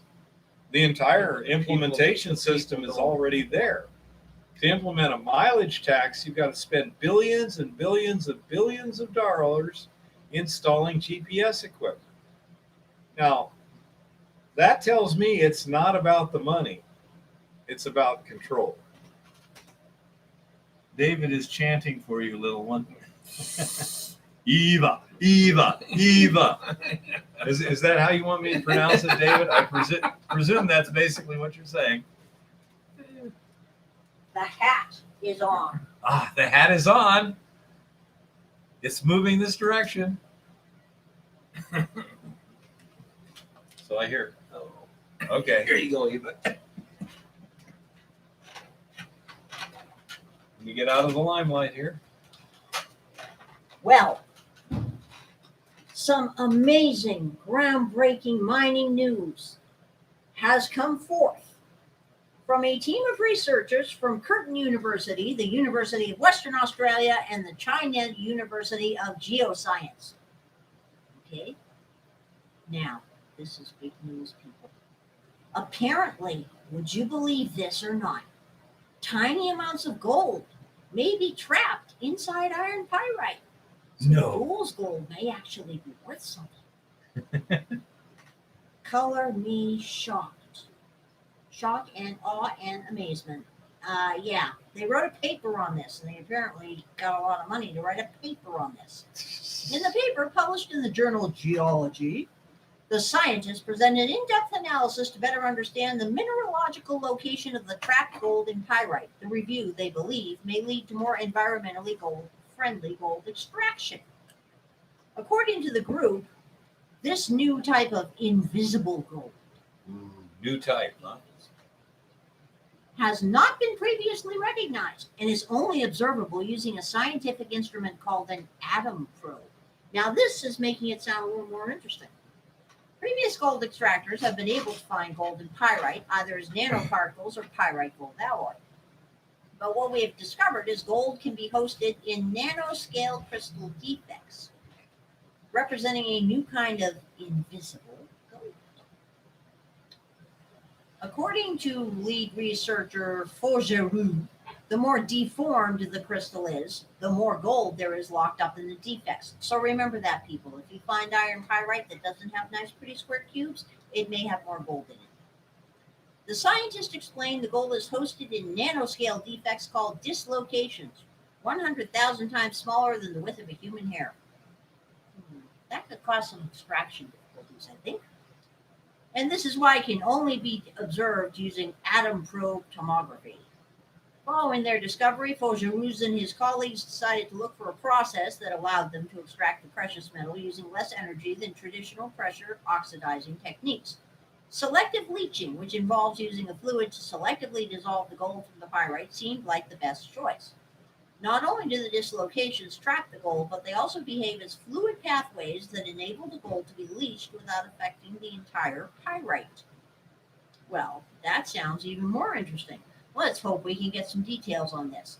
But anyway, if you run into really funny shaped iron pyrite, put it aside somewhere, and sooner or later they'll figure out a way to extract it. Hopefully, that does not cost $1 zillion. That's just, pretty bad. Greetings, truth seeker. So yeah, apparently something new has emerged in the world. It's not new. Well, Solid alloy and they're pyrite's been around claiming for a while. they're claiming it's new. Let them have their moment in the sun there, please. Green copper demand I'm a to average gold-bearing pyrite king. green copper demand to average 13% annual growth over the next 10 years. Wow, like that's a surprise. Oh, by the way, apparently there's a huge demand now for tin and nickel. Prices are going up in those too because of all this green thing that's going on, As the pace and shape of the green transition is fast becoming one of the key themes for the global economy. Wow, this is just kind of like a great reset. That's a little odd. I'm sure it's coincidental.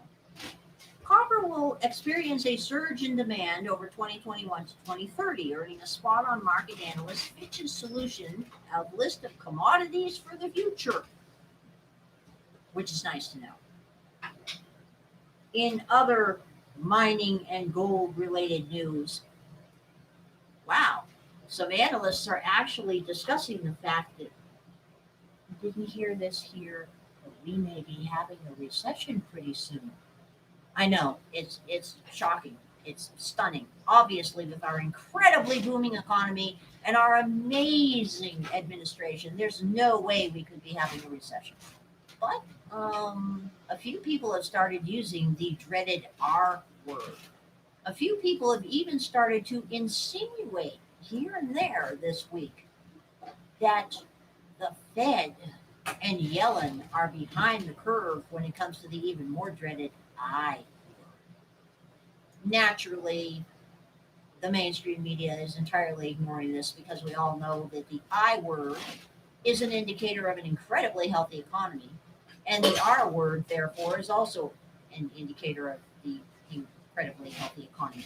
Speaking of the economy and shit that is disappearing from stores, how many people here have evaporative coolers?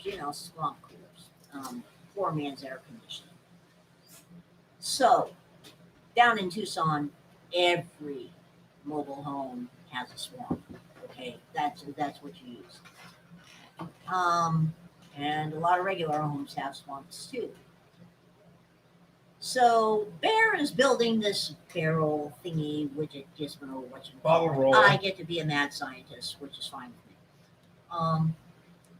In the midst of building this bottle roll thingy, widget, what you call it, he needs to mount a cooler motor from an evaporative cooler onto a cooler motor mount, and it needs to be held by funny little cooler motor clamps. Apparently, these clamps are only made to clamp swamp cooler motors to a base. That's all they're used for. Now they look, to my uneducated female, I do not do mechanical thing eyes. They just look like funny kind of curved brackets with little holes in them that anybody could make in their backyard. Bear insists these are highly specialized parts, practically rocket science. For $2, it's a lot easier to buy them than to make them. As he points out, they are indeed $2.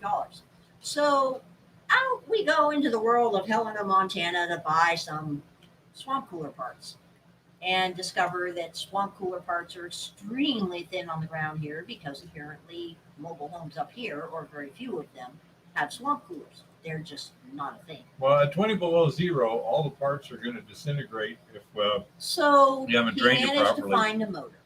He managed to find the other various widgets and gizmos to build his bottle roller. He could not find a mount to mount said motor on, and he could not find little clippy do widget gizmos.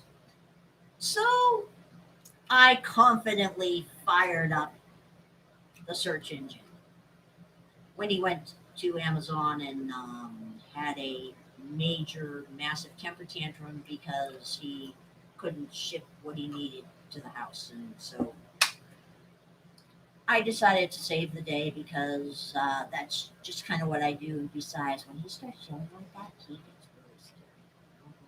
Totally scary. Scary bear. So I hit website number 1 and I found him his motor mount and we ordered his motor mount. And then I start looking for the motor clamps. 6 websites later, the motor clamps, the $2.21 motor clamps. So some places they were $1.90, some places they were $3.20. But you know, the average $2 motor clamps were sold out on every single website I saw. And they all said delivery time 1 to 3 months with an M. ONTHS. Now, I don't know why it would take 1 to 3 months to get. They're about this long and about this wide, and they're metal and they're slightly curved, and they have a hole on one end and a hole on the other end. I don't know why this would take 1 to 3 months. I don't know why they are available nowhere. I don't know why this happened, but it did. And shortly after, we had to actually lower ourselves to go to Walmart. Yeah, I know. I try not to go to Walmart. Okay, people, but there's a couple of things that I can only buy at Walmart in this town. So we go into Walmart, and I'm going to get Bear's protein powder, and I realize, wait a minute, there's something wrong with the vitamin section. As in, 3/4 of the vitamin section is missing. 0. Blank shelves. 1 lonely bottle of magnesium citrate, which I grabbed because I'm not an idiot. And then we went and looked at a few other things, and I remembered that I had to get some toilet bowl cleaner. So I go into the cleaning section aisle, and again, I am facing an entire 20 feet long, 4 shelves high of empty shelves except for a couple of lonely bottles of Lysol and 1 lonely bottle of Comet, the squeezy lotion kind, not the powder kind. So I bought that. Once again, things are looking a little weird. Yeah, 0.02 milligrams of gold in the average human. This one. And well, that would take a lot of lefties, Terry. Is that based on body weight? That's the question. Is the short interest in the S&P rising, and where do you think the Treasury bond market is headed? Well, I was just reading an article a minute ago, Argonaut, that bonds are actually looking a little soft right now. The yields are beginning to fall on them, and more people are talking gold at 2,000 or higher by the end of the year. I am not trusting anything I hear about the S&P or the stock market because this stock market has entirely departed any connection with reality. The stock market has yeeted reality out the window. Okay, so all of the hype that I see people talking about the market, I ignore. All of the numbers I see coming out of the market, I ignore because the market stopped being real a long time ago, but now it is even more imaginary than it used to be. I will say that a couple of investors I know are already talking quietly that they have heard from friends that actually work at the big brokerage houses that there's a whole lot of imaginary paper floating around in terms of stocks. And that would not surprise me. Some stocks have always been more prone to it than others, but it's now becoming pretty endemic. I will spend some time this week looking deeper into what's going on with the market so I can discuss it next week. But all the people I know that actually have things in the market started pulling their money out of the market about 8 months before the last election. because they didn't trust what they were seeing and they didn't trust what they were hearing. So, and I also know a lot of people that are cashing out 401ks now, taking what they can from their 401ks, taking the hit, and paying off bills and building, little supplies of things because I'm not the only person who's noticed that a lot of shit that used to be available is now empty shelf time. Part of this is because nobody is working in a lot of factories. A lot of factories here in America are still running really low crews and they can't get a hold of materials. Part of it is because our trucking industry is critically short at the moment of truckers. There aren't enough of them. Now, our associate down in Tucson was telling me on the phone earlier that all the shelves there are finally back to full capacity and people are going merrily about their little lives. So he is confident he'll be able to find those swamp cooler parts. I'm not as confident, so I reminded him there is a swamp cooler up on that roof that he can cannibalize if he has to, because nobody will ever notice those parts are missing anyway. Darn thing hasn't run for years. I don't know. There's a little motor in it. But anyhow, There may not be.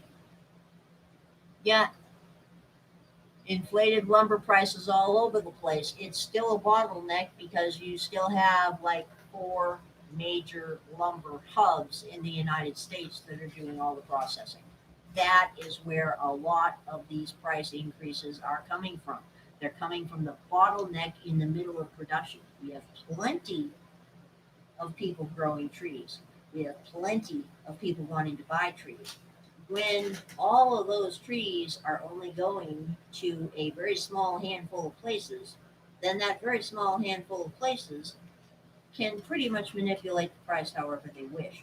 As a matter of fact, I was reading an article this past week about ranchers because at a time when beef is at an all-time high, the average cost that a rancher gets, the average price he gets for his cow, has dropped by about 15 to 19%, depending on where they are in the country. So this is a good time to start looking to buy local because if more and more ranchers can sell their cows locally and process them locally, then they can charge a reasonable price. They can actually make money instead of losing money, and it will get around the bottleneck that is put in place by the production. And a lot of our beef production, like a lot of our pork production, look at you, Smithfield, happens to be owned by foreign entities. In the case of beef, a lot of those foreign entities are Brazilian, but some of them are also members of the Panda Patrol. In the case of pork, our pork industry is pretty much owned by the Panda Patrol, which is one reason that I don't want Smithfield products in my house.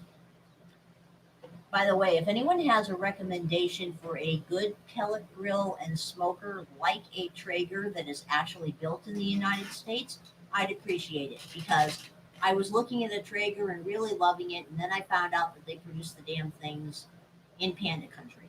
I am not sending money to Panda Land, period. End of story. Okay? This is not happening. I decided Panda Land is not in my worldview. But in other King news, Wolfman says Green Mountain Grill. Green Mountain? Okay, I will look one up.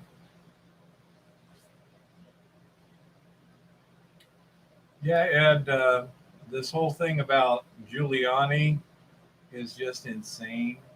Yeah, but it's now looking like the AG there in New York is not going to actually end up prosecuting Trump. I think he is deciding this is a pretty stupid idea, but the whole Giuliani thing in and of itself is positively bizarre because they yanked his law license with no hearing, no evidence, no nothing. But then again, this past week, the feds apparently tried to RICO a whole bunch of private safety deposit boxes and storage facilities, and they did so with no warrant, no charges, no nothing. Now, the bare bones of that story is mildly interesting because apparently this is a company that is kind of like private safety deposit boxes, which is fine since there's a lot of things that technically, when you sign the paperwork at a bank, you're not supposed to keep in a safety deposit box, like cash money. What's the point of a safety deposit box if you can't keep cash money in it? So the feds decided to go after this company that has secured storage for various things. And rather than just seizing under RICO the actual secured storage that that company had for themselves, they decided to seize and open up all the secured storage of a bunch of their customers to the tune of about $85 million. And they said they weren't going to bother charging anybody. And they said they absolutely had justification. And for once, a judge actually said, oh, no, you don't.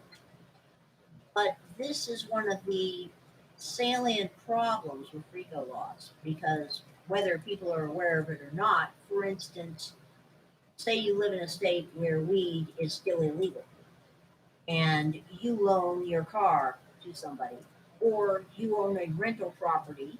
This is even better. It happened in Arizona. It happened in Tucson. People own a rental property. They were renting out houses. People filled out rental applications. They went through a background check. The owners did their due diligence, didn't find any criminal background or anything, so rented the properties to these people. And various people. About a year later, the feds and the state came in and seized the contents of 12 rental homes that were owned by various ordinary landlords, people like you and me, that were being used as stash houses. And in all those cases, they did not file charges against the landlords. In fact, they openly said that the landlords had not broken any laws, but those houses were forfeited under RICO. And they were auctioned off. And the local police got a big chunk of the money, and the feds got the rest of the money. And this is essentially what these feds tried to do to this secure storage company in California or wherever it was. They said, you guys, we think, are laundering money. So we're now going to open the safes and secured storage of all of your customers because without a warrant, because they're all guilty by association and they ain't getting their shit back. And for once, a judge actually pulled his head out of his nether regions and said, you guys are full of it. You cannot do this. And also, supposedly, they didn't bother to inventory the stuff when they seized they it. didn't bother to inventory it either. And this is another funny thing about RICO. I wonder how much of it wound up at their houses. Yeah, that is another funny thing about RICO is I have noticed that in a whole lot of cases, when people get their property back, when they are lucky enough to get their property back that's been inappropriately RICO'd, they discover that a good chunk of that property is kind of missing somewhere. And then it turns out, oh dear, oh gosh, oh golly gee willikers. For some reason, we can't find the inventory sheet. So yeah, they totally bust a chain of custody, if nothing else. But that's just the way it goes. I mean, it's just one of those things. I had that happen to me in 1970 in Mexico. We had was in a traffic accident, and they kind of helped themselves with the camping gear. Oxio, you are right, It's but not supposed I to want in to the say United States. something about Signal. I do use Signal. I have Signal on my phone because my Army son told me when he got shipped to wherever the heck he is that he never talks about, that I had to have Signal to talk to him, which is fine, great, and wonderful. But no, I do not trust the Army. I firmly believe that they are probably listening or reading the texts. They are probably reading the text with many, many eyes or listening with all their ears when we're on the phone call. Because when he calls me, all I see is this cute little cartoon avatar against a blurred background. The only way he can send anything visual is if he sends it as a picture, and the pictures always take like 6 times as long to load. And often there are parts in them that are conveniently and suspiciously pixelated, which is funny because he tries to take his pictures in such a way that I can't see anything identifiable anyway. Like I can see the leg of a bunk bed or something. I firmly believe, tinfoil hat here, but I firmly believe that yes, they may not store texts, but the Army at least is probably actively reading every single freaking thing that we text back and forth to each other. So we talk about the weather. hmm I mean, it's I, hot. yeah, I don't try to talk to my son about anything serious on Signal. I mean, I use it, but I don't trust it. When the Army tells me I got to do something, I don't trust them any more than I trust the government when they basically tell me that they're going to significantly restrict my life if I refuse to get the latest Fauci jab that they're talking about. I notice they're not talking about a Delta variant that is decimating the population of the vaccinated. Yeah, it, just one more reason not to get the darn thing. I am not anti-vax, people. I am very pro-vax. I am very anti-this vax. Well, there was an article. Yeah, I had heard they have auto deleting on there. I haven't figured out how to set it up yet, and I don't know if the Army version even has it. The versions that the militaries use may be different. That does not surprise I'm sure me. they are. No, there was a report out last week too that the chances of going to the hospital if you get the COVID vaccine were, if you were a Oh, young Jeff. person, were 200 out of 100,000. But if you got COVID, your chance of going to the hospital were 50 Yeah. out of 100,000. Well, So- Jeff, I will say this: the warrant may have said plenty of things, but that is no excuse for the FBI violating the warrant. And I stopped trusting the FBI quite a long time ago. Most of these alphabet agencies are unconstitutional to begin with, some of them worse than others. Speaking of agencies, the saga continues when it comes to the nominee for the Bureau of Land Management, the eco-terrorist. She's still in the confirmation process, and last I checked was screaming sexism, etc., because they did not roll out a red carpet and confirm her 100-0 with no questions asked. So she's whining about sexism. In addition to being an eco-terrorist and married to an eco-terrorist, and it turns out that she's also very much in favor of population control. No more than 2 kids, people. Just so you know, you should not have more than 2 children because even 2 children is doing irreparable damage to the environment. And, you know, that does not surprise me. We shall see if she actually gets confirmed. If she gets confirmed, things could get very dicey at the good old BLM. They're already getting a little bizarre over there because their entire website these days has absolutely nothing of use in terms of articles about things happening. They have not updated the public on the progress of going through their mountain of regulations and defining new regulations. They are not updating the public on the status of mountains and mountains of small mining claims and small miner waivers that they're supposed to be wading through to get all of us our paperwork. The website reads like a disturbing cross between the Great Reset, Agenda 30, and a massive radical feminist party. It is more woke than a meth head sitting on an unlimited supply. I mean, it is bizarre what is happening to all the government websites in general, but BLM is just looking really, really weird these days. I'm going to check in on the Federal Register again later this week to see if anything of interest has shown up there. But a lot of the agencies are being a lot more closed-mouthed than they were, which is not surprising. I did note that some of Congress seems to be a little bit upset at Lord Malarkey because he decided to bomb some people, over there in Syria. Apparently, Congress, even now, there are some members of Congress who don't approve of the idea of the president just deciding to bomb people. I can kind of get behind that. I mean, I really don't have a problem with us not bombing people, but I would prefer we just stop giving our enemies money. And I would really prefer that we concentrate on some domestic issues like the current lack of a cohesive border or any policy that relates to a cohesive border.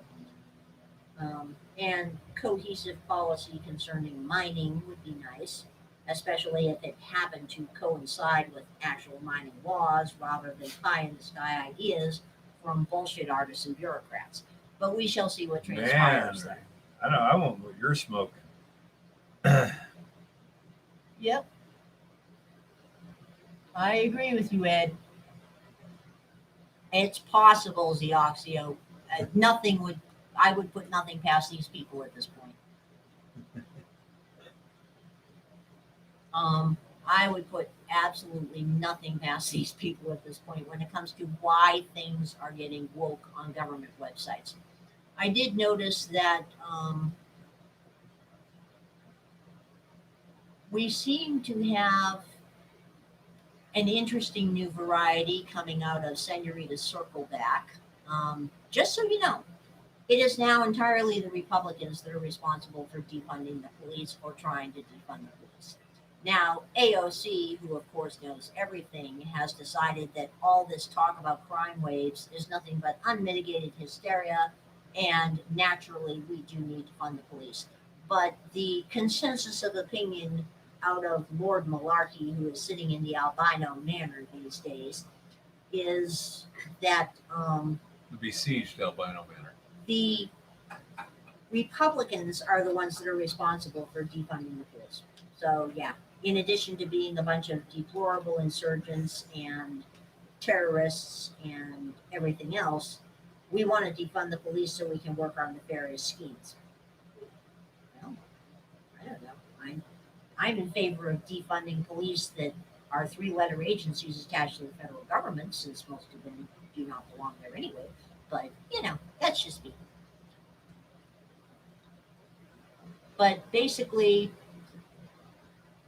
in terms of gold, precious metals, etc., I would not be surprised if this whole Great Reset thing takes hold, if we don't see far more movement in terms of percentage in silver, copper, tin, nickel, lithium, etc., than we do in actual gold prices.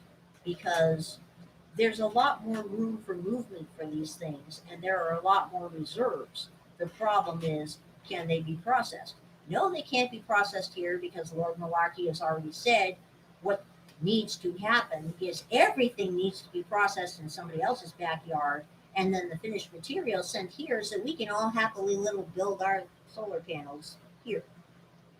Of course, we don't have the infrastructure to do that well anyway. There's more of it over there than there is here. But Lord Malarkey and company are not known for their common sense. If they were, they wouldn't be leftists. More and more voices are talking about a new floor for gold of 2,000 by the end of the year. It's pretty much an accepted number now in banking circles because of the Basel III thing, which banks are already looking for ways around, and I don't blame them. The push is on amongst all the developed nations of the G7 to set a minimum corporate tax worldwide, which of course the only people that's going to screw over are people like us, which is why all the other little guys are so in favor of the idea.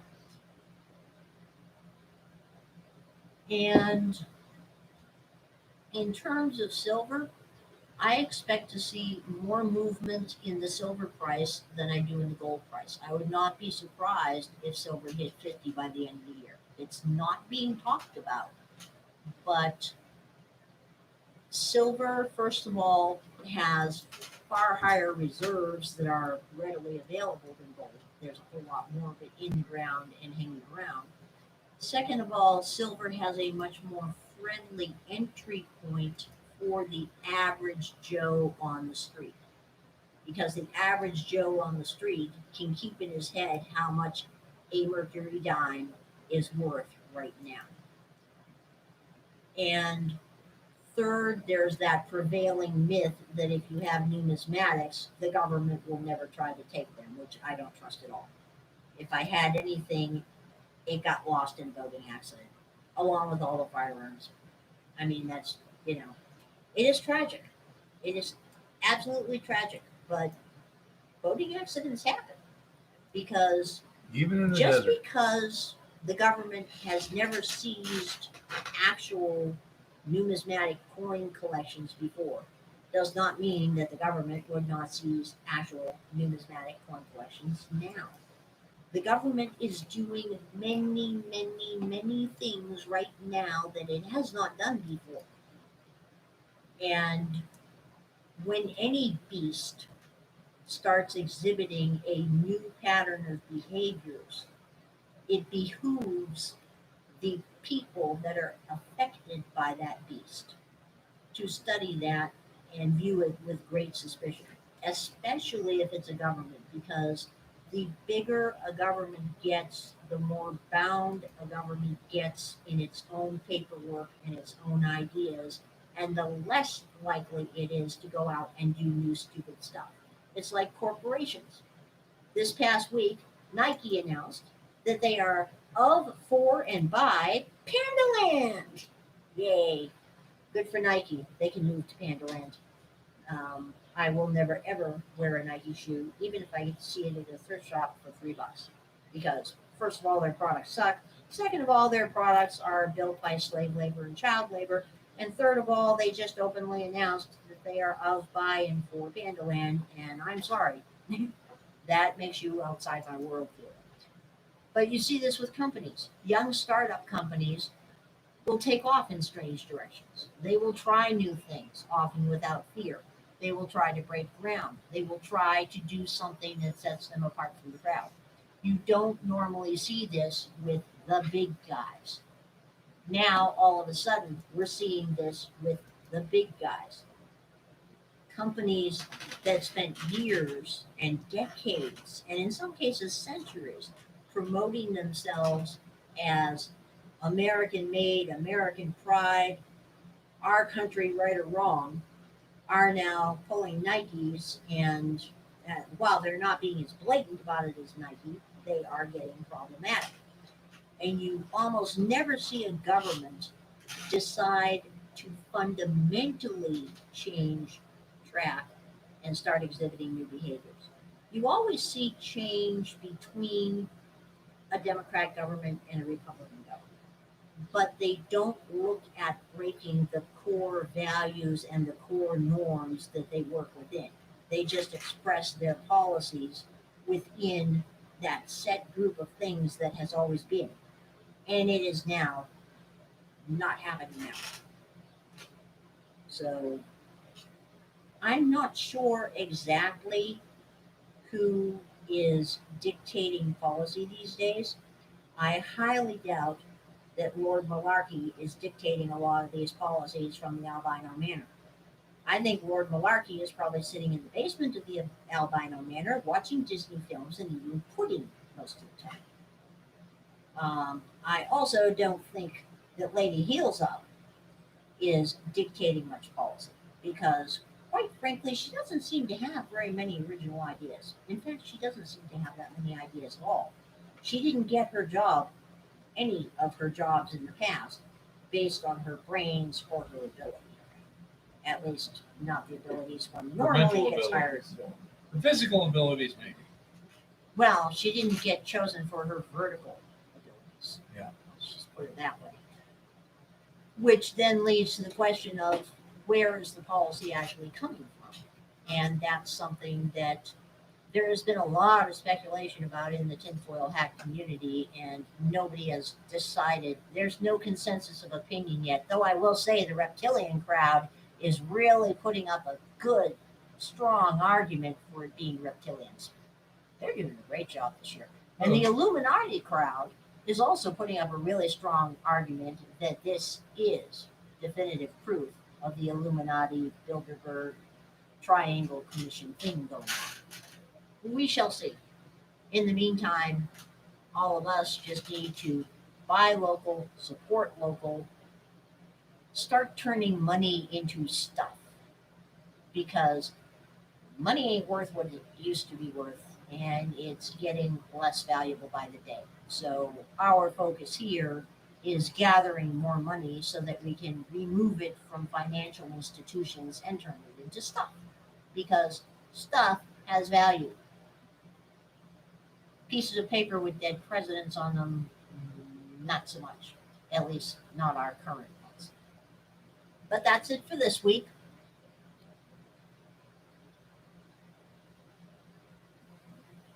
Yep, Zioxio, I lost a whole lot of stuff in a boating accident. I mean, we lost tons of stuff in a boating accident.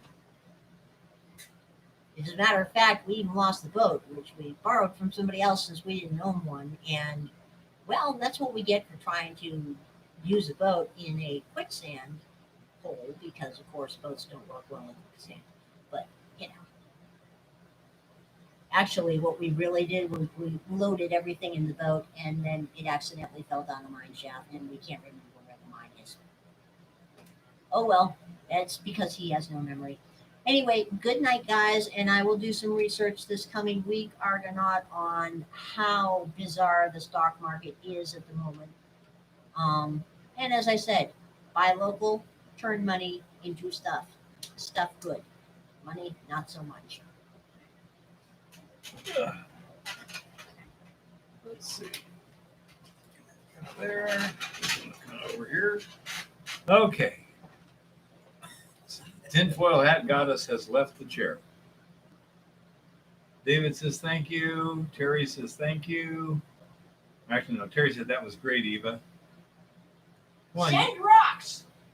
We'll work for rocks. Well, as long as I got to send them through the mail, I think we're safe. Hi, Zioxio. Wolfman says thanks.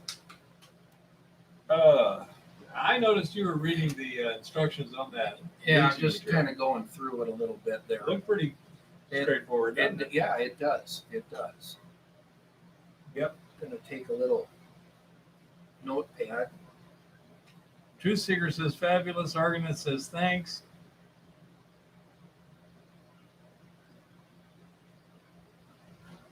So you can see why I figure if it's pretty much as he describes, it should be pretty Yeah, straightforward. no, it looks like.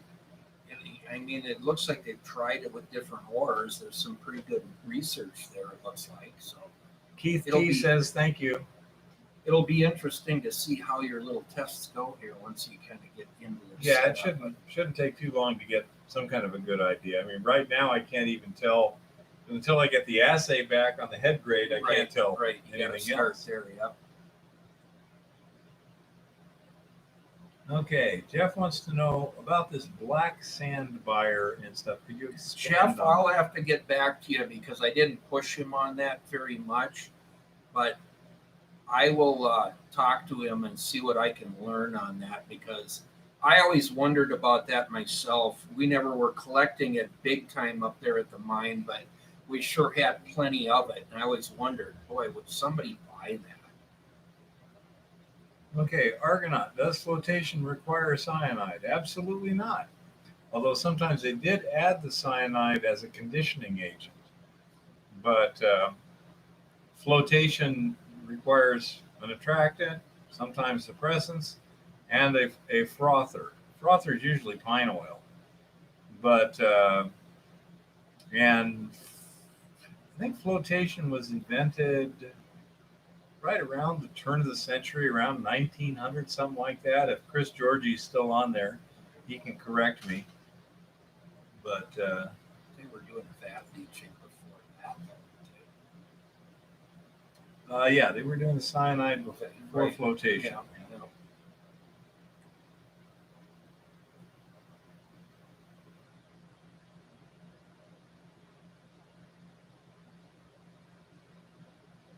Yeah, and Bob's, where are all these electric cars going to charge up? Did you notice that last week when Southern California was running low on electricity, they told people don't charge your cars. You know? It's Yeah, I say to happy thoughts. this whole situation just doesn't seem to make any rational sense. Which to me, when a person or a group that theoretically has some intelligent people in it somewhere is pushing a policy or a procedure or whatever with supposedly result A being the desired result, and yet the procedure is not going to achieve A, and it's pretty obvious it's not going to achieve A, then my assumption is they don't really care about A. They actually have a hidden agenda B, which is what they're actually pushing. Yeah, that's what I say. I think they're trying to take over those oil companies and either nationalize them or pull them under somebody's new umbrella. It's got nothing to do. I mean, 80% of everything you look at's got some form of oil derivative or oil in it or plastic that's made from oil. I mean, how are you going to get rid of oil? Not very easy. Well, I mean, at some point we need, maybe looking out into the future, we need to slowly move to that day when there is no more oil. But right now, that's not the issue. Well, There's plenty of oil. Decades ago, I read an article by Jerry Cornell that says oil is way too valuable as a chemical feedstock to be just Right. burning it. Yeah. Well, and it is, but yeah. No, the policy of what they're pushing, like you say, the electric car thing, that's just a cover for whatever else they're trying to Yeah, take over. I really don't know, but it does. We'd have to increase mining capacity in the world about 15 times to even get close to the world they're envisioning, and they don't want any mines to happen.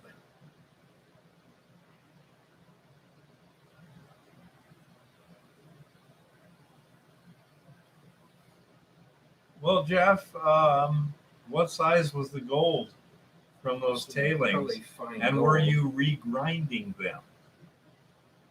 Yeah. Because That if you would don't regrind them, you're going to lose some efficiency there.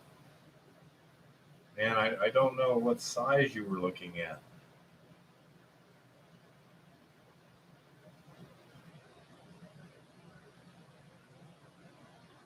Sorry, Ed, you're outranked by the goddess. What? And besides which, if you ever saw Ed, you know he wasn't no princess. What does Ed have to say? As your princess, this group don't need no smart people since you got a princess. He's just trying to make a smart alecky remark. Well, you are right, Bear. Goddesses outweighed princesses last time I checked. Every time. Sorry. Fly speck size. Yeah, for something like that, you need a table or something to that effect, probably. But I'd also check to see whether regrinding improved things or not. They might not, but they probably would. Bob's how-to happenings and stuff says, hey, she didn't yell buy GameStop this week. Buy GameStop! Diamond hands! Okay, there you go, Bob. Are you happy now? But anyhow, To the moon, people.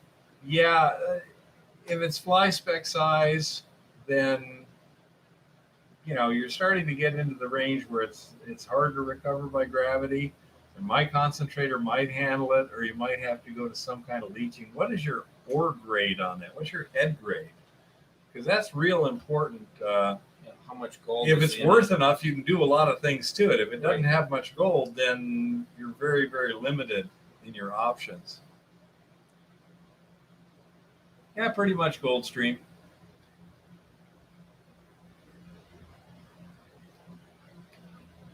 That's why you got to wonder what their actual purpose is on these things. Nefarious. Don't care what it is, it's nefarious. The goddess has spoken. Yeah, I agree. Don't Gold worry stream. about what the purpose is. Just assume it's going to be really, really bad for you and prepare. I would tend to agree with that because no matter what their purpose is, the result's not going to be good, in my opinion. Say, Federalized police force is predicted. I think we're looking at anywhere from bad to catastrophic, but they certainly aren't listening to me. But we need to deal with the reality that we see in the way that we feel is best for ourselves and our families. It's nice to see some governors standing up.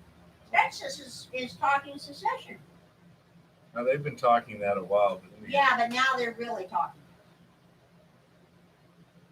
This border thing has them a little upset. well, who was it that was sending police there? Like Florida. 5 or 6 different states. Florida. Florida, but there was also some like Nebraska and something else too. Yeah. I wouldn't doubt it. Hi, Aries. Ethan says Texas has been talking about secession since they joined the union. Yeah. Well, they do have a point now, since the feds are not even doing their job, and this current situation is costing them billions. Well, that's the This is a good incentive. It's an interesting dynamic where you have a state trying to control the federal border there. So I don't know how it's going to turn out, but it's interesting to see somebody not just sitting on their hands and wringing the, having the vapors or whatever, but actually saying, no, we're going to do something. Yeah, you can extract gold from seawater. It's generally a lot more expensive than the gold is worth, but well, East Oregon, I think most of those counties actually voted to secede, but I think there's other hoops that have to be jumped through that they don't have the ability to do. Well, holy guacamole. So I have no clue. Actually, Holy guacamole. Wait a minute. I read a report. The goddess has said, "Holy guacamole." What's up? Sox has demanded a papal apology on Canadian soil for unmarked indigenous graves. Wow. Sox would be Trudeau in Kazakhstan. Sox demanded that Pope Francis fly to Canada to apologize. That's pretty ballsy. Now, I'm not saying it's not unreasonable considering what happened in those indigenous schools, but Well, I'm not either, but seeing Sox, oh, by the way, the whole speech was ridiculous. so, well, yeah, but that's what Sox does. Well, yeah, I mean, look at his footwear. Yeah. That's Not why she only calls him does Sox. he wear ridiculous socks, he wears really bad shoes. You don't wear $50 shoes with $3,000 suits. Socks is a fashion felony in action. Yep. Oh, What are pump jacks? Goldstream, do you have any idea what he's talking about? pumping oil. Oh, okay. Yeah, the dipping things. Yeah. Okay. I don't know about really pretty. I mean, they're important, but Damn important. I don't- On an economy. yeah, I don't think they're really that pretty. Well, I guess if you got mineral rights, it might be really pretty. No, that's not pretty. That's exciting. Yeah. I'm getting a chubby. Yeah, I highly doubt that. But anyhow, Oh, wow. what? Disney renames Shrunken Zombie Head Bar due to cultural sensitivity. Not the Onion. What are they going to call it now? I'm about to find out. This should be good.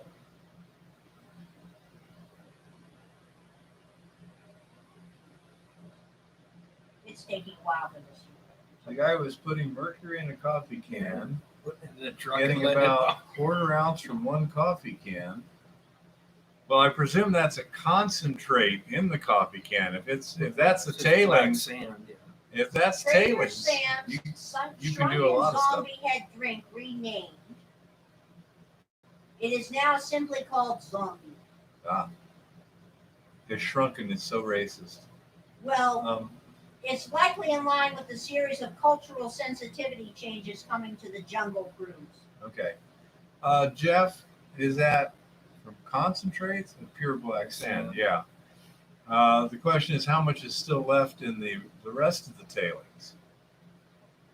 You know, Well, another thing, Jeff, is you could build an amalgamation circuit and run that black sand through an amalgamation circuit. If that's the most effective way of getting it out. you probably could leach it pretty well too. Yeah. Let's see. Goldstream is reminding you, Eva, that Trudeau is a swear word around here, and he doesn't like to hear ladies swearing. Well, that is why I said socks, because I don't use dirty language. Well, there you see, Goldstream. Bear. It was my fault. Bear was the one that used the dreaded T word. Just remember, whenever the woman is upset, it's the man's fault. Okay. So, as I say, Goldstream, you need to find out how much is in the original tailings, assay time. Figure out how much gets recovered into the black sands. How much is lost in the tailings? They're still going to have some gold in them. And then once you've amalgamated the black sands, how much is still in the black sands? Again, another assay. So you got basically 3 assays there that you need to do to figure out what you started with and where it's all going. This is one reason why this non-toxic leach is so potentially useful, is if you have a high-grade tailings like that, let's suppose it's high-grade, certainly the concentrates are, but if you have a high-grade tailings, the most effective way is to leach. An agitation tank leach will typically get 90 to 99% of the gold out. Yeah, Florida governor seems to be doing pretty well. I'm pretty happy with him. I hope it's not an act also, but I don't think it is. He really went against the progressives on the COVID stuff.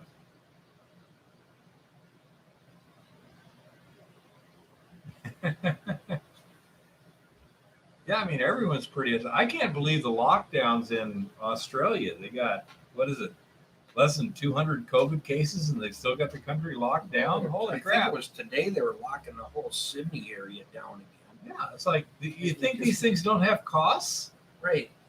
You know, I mean, destroy everybody's livelihood. I mean, there's costs of this and costs of that. And you got to balance the costs and the benefits of each one to make a decision. And then they seem to think that these lockdowns have zero cost and a big benefit. The studies have shown they have no benefit and they have big costs. Make no sense.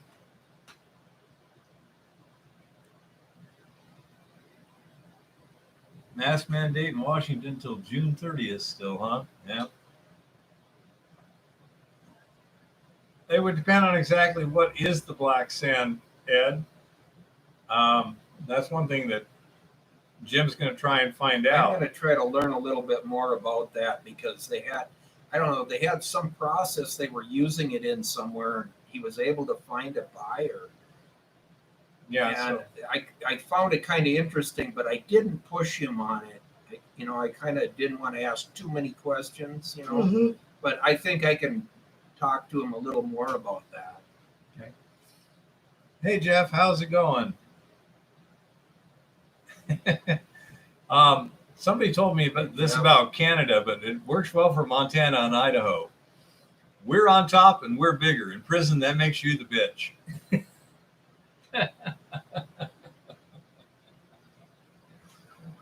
What a mess. But yeah, it is a mess.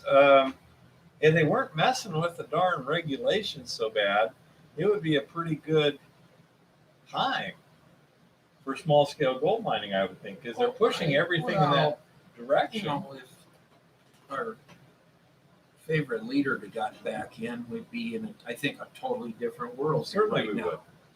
But now we're backing up back to the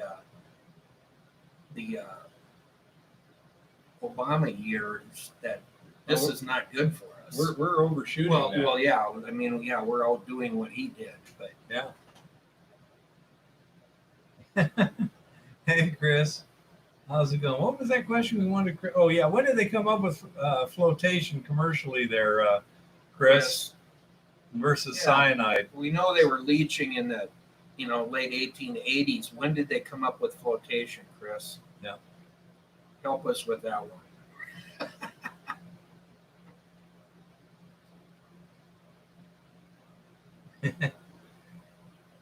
Well, and is it magnetic black sand or the non-magnetics? See, I think they wanted the magnetic black sand, but I'll have to clarify. Well, they're using that. a magnetic separator. He's right? using a magnetic separator, and it was doing a really nice clean. It's clean. I mean, it really looks like good black sand, Yeah. and it's fine too. It's where mine was up where I was mining was a lot more crystalline or elongated. Almost like metal shavings. Yeah. If you'd actually sometimes get them stuck in your fingers. This stuff was really, really fine grain. Jim was going to say something about an article you read.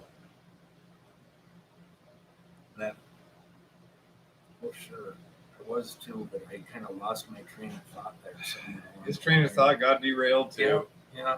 That's It'll old come back. geezers. It'll come back to me, Bob. Give me a few minutes. Oh, you guys were talking about gold from seawater and stuff. Well, there was a company, and I was reading the report that they were taking, and they figured out a process to clean up water at the water treatment plants. Normal sewage. Uh-huh. And the amount of gold and silver and things they could take out of a sewer plant would actually revolutionize the whole industry with what they're capable of doing. And the government did everything they could to shut them down. And it was like these guys actually were saying that with what you could take out of the sewage coming through the lines between the lead and heavy metals, as well as the gold and silver and things that are coming through the water system, that it would actually pay for the water treatment plant so the taxpayers wouldn't have to. And I mean, they literally got completely shut down on it. Goldstream, I think they actually have a buyer for just pure black sand. It has pure nothing black. to do with the gold. This is completely cleaned material. That's a sketch. Yeah, probably, David. Now, you want to know the marketing job from hell? Are you ready for this one? There was a scientist at the university in Japan that found that feces still has 25% good protein in it. So they found a way of extracting the protein from feces to make food. It's actually an urban myth that has never been fully confirmed, but it would not surprise me. It wouldn't surprise me either. But I tell you There's what, probably man, some reality in it. the The thing is marketing- the whole concept. the marketing job there would be horrible. I've got to sell what? Well, that's a good question, Jeff. I think the steel mills actually would take it if it, had a consistent amount of it. Well, a substantial amount. Right, well, they that don't care too. about a ton or two. Right, yeah. How many rail cars can you deliver? Yeah. I found it interesting, though, because he's selling the garnet to some company that I'm guessing it's going for abrasives. I would think. Because they're filling the big bags, Yeah. and they're heavier than can be. And they were doing the same with the black sand, and I thought that is interesting that you've got, a stream of multiple products coming from something that normally would be thrown back in the hole. Yeah. Well, that's the best way to do things if you can.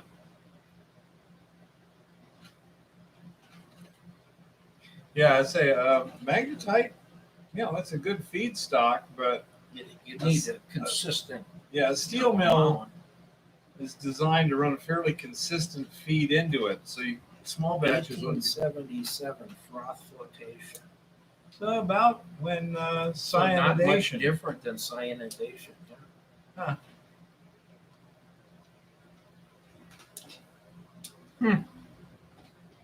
See, now we learned something.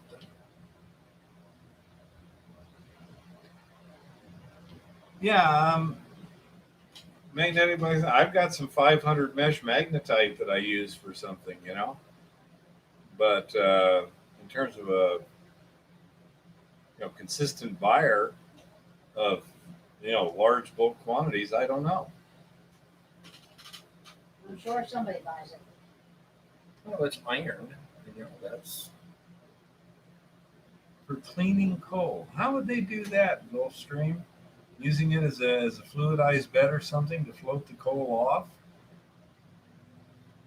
I don't know. He didn't tell me, where it was being shipped to either. Maybe that's exactly where it's going. It's Hard to tell. something like that. Yeah, paid her. Yeah, Not the quantities they're talking no, about. this is big amounts. I have no idea, David. They'll have to find out some more there. It's an interesting question. Well, does anyone have any good mining questions here?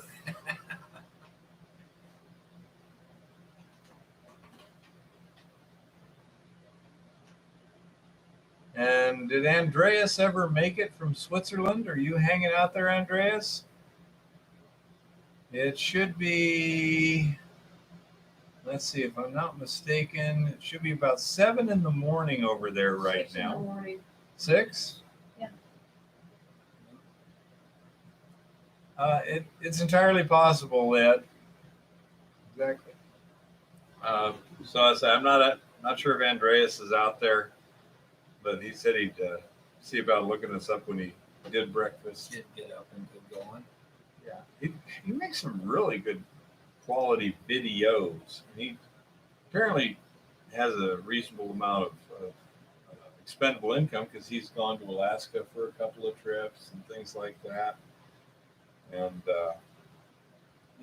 just emailing, commenting back and forth. Seems to be a nice guy, So, say we shall see if he shows up here.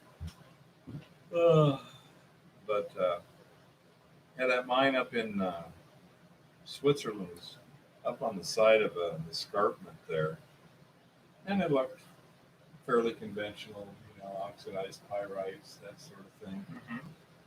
But getting up there was kind of a hike.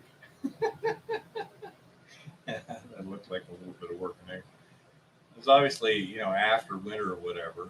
Either that or it just snowed and getting into winter. But they were hiking up through the snow and such, and it was pretty, etc. It was Discover with Schwendi or something like that. It was good. Dense media separation. Okay. Yeah. That would make sense. You can also, if you had something like magnetite to some extent, you can actually use a magnet or magnetic field to make it denser, essentially. There are some guys they had. You could pull it down. Right. Yeah, that makes sense. There was these guys, they had a lignin liquid that they put magnetic iron, they bound it to the lignin molecules there. And so they could basically dial up the density of the liquid from about 2 at a minimum to about 4.5, Mm-hmm. just by changing the magnetic field. That was kind of cool. Well, they're doing that in shocks with oil, with same thing, metal in it, Huh? and they can tighten the shocks up that way by the electric field they're putting Huh. to it Where? for race cars and stuff, off road. And they're doing it. Chevy was doing it in some of their cars with the power steering. The way they were stiffening out the power steering, and so there's a certain amount of metal or metal ions in the oil Mm-hmm. that they were using the same thing, a magnetic field to thicken the viscosity of the oil to down, like the faster you went, the less responsive the power steering. So you didn't was. oversteer. Right, so you didn't oversteer. And they were working with stuff like that back in the late 90s already. Well, I know that my Chevy will never have that problem because the power steering fluid leaks out so fast it'll never build up iron in it. One thing I do want to do is put some blocks under the back. Guy at the shop there said they have like these rubber blocks. You pick the truck up and put them where your normal spring stops are. Mhm.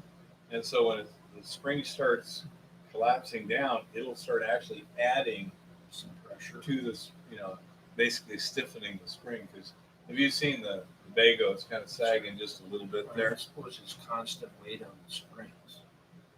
Yeah. Well, you can tell how different it is with all that stuff on it because the steps were manufactured on the bumper early in the process, and they weren't this far from the ground when I started. Trust me. Right. Okay. I don't know if finally anybody- found out what the bold move cotton comes from. What? It's based on a screen capture of two sports announcers from the 2004 comedy film Dodgeball. Oh, okay. That was a funny Typically movie. describes a controversy or risky course of action undertaken by an individual or group. Yeah, she was at.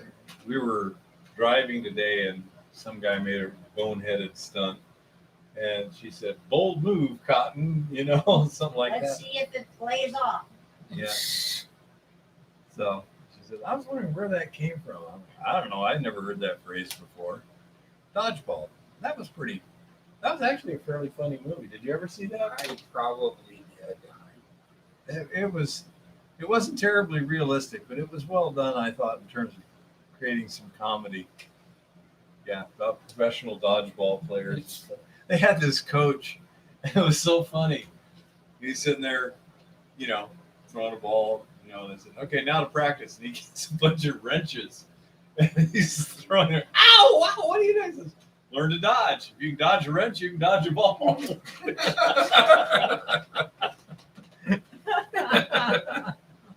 But yeah, it was a pretty funny movie. I enjoyed it.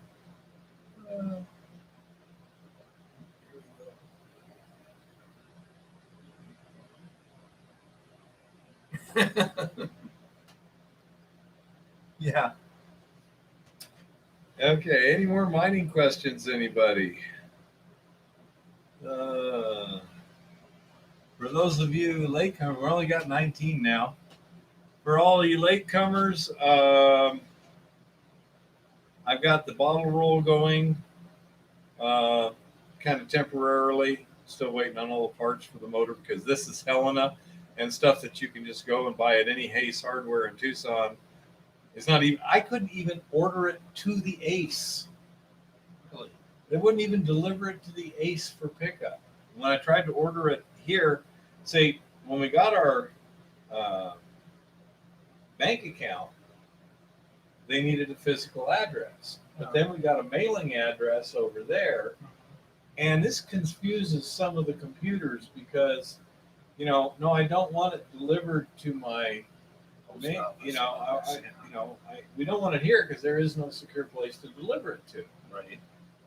And so it's like, no, we want to deliver it there. We want to deliver across the street, whatever. And it just gets totally confused. Which is one reason I was rather annoyed. But yeah, I mean, just a simple motor bracket and the clamps. This is apparently very difficult to get in Helena, Montana.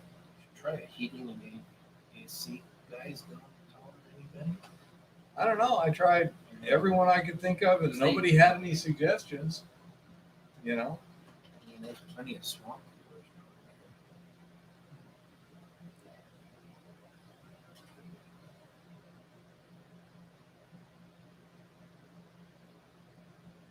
Bob says, I have some gold and silver mine stocks. Those damn things do get some small dividends they give out to their shareholders. They also are like the only ones where you have to pay taxes for the owning. Is that for owning them or for the dividends? That's a possibility. I don't want it as a long-term answer, Jeff, but absolutely. And while I was watching today, somebody's idea, I could, once I get the motor bracket, I could also just take like big um, screw clamps and clamp it to the thing. That would work. Yeah, it's just a quick fix. You know. At least a temporary. No, I was thinking of doing that because that bottle roll is really light. You know, there's very little strain, power, etc. Yeah, need a lumber mine. Petrified wood sells good, but as I say, C clamps now it's hard to get on that round motor housing. So yeah, it's amazing what you can't get. Sometimes it's like, wow, Yeah. that's so simple. But anyhow, so I've got that. The reagent consumption for pH is not a problem. And this week I'll start doing some testing on the actual gold extraction chemical. I'll mix them up and try that and see, you know, roughly what happens. And then from there I can define the more precise tests that I want to set up in the future.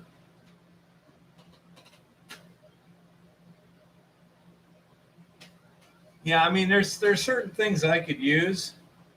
I generally don't like to fabric cobble if I can avoid it. When I was back in Tucson, of course, I had a shop where I could build stuff, you know. But you also want some way you can tension the drive belt so that, you know, just clamping it there isn't going to work there. You have to be able to move it and clamp it in place, you know. But by using some wedges and duct tape, you could probably do that with a sufficient durability. The one thing I was thinking about duct tape today was, yeah, then when I peel the duct tape, it'll peel the damn paint, you know? So I say just frustrating.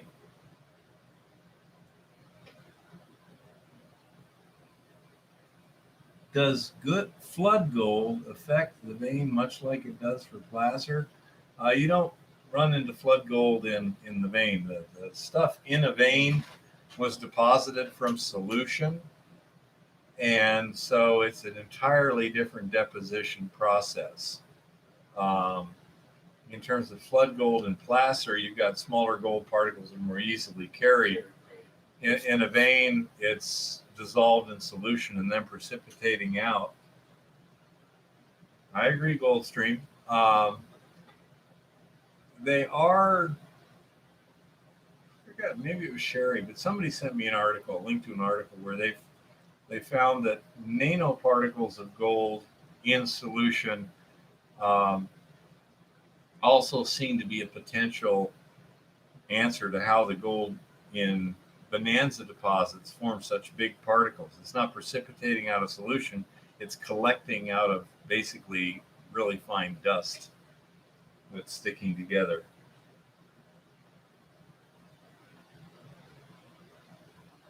Yeah, I was thinking of mounting it as a hinge and letting the weight of the motor should be fine for tensioning. Yep.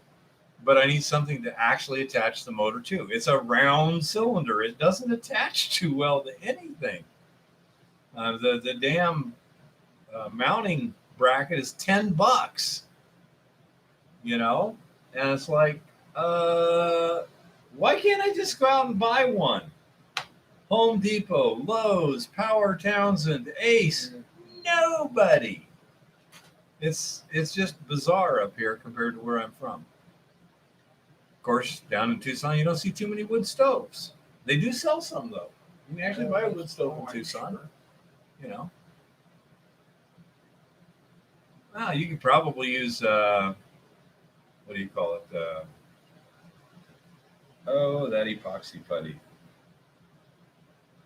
Liquid steel stuff. There is liquid steel. Yeah, but I got some in the truck. Yeah, Two things. two parts together. It's been around forever. They used to have, you know, displays at your hardware store with had two valves stuck together or whatever. JB Weld, there you go. Yeah. That's right, Jeff. Yeah, I say there's a lot of things you can do, but I don't like to do crap. you know. And right now I got plenty of things I can do short of fabric cobble something, not in that much of a hurry that I need to do it. So I'm not going to worry about it until I hit a wall where it's like, I really need to get that thing running or I can't get XYZ done. That's not the case right now.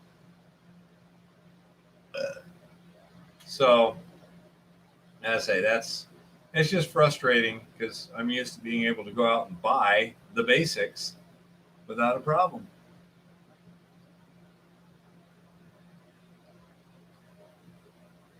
Nevertheless, Montana is great and Arizona sucks rocks. We got our weekly Arizona Sucks Rocks in there. Anyhow, did this past with Veins and Addeds feeding our placer claims. Yeah. The past weekend. He did a video, right? I guess maybe it came up. I've been gone. Oh, I've been this past weekend. Okay. Yeah.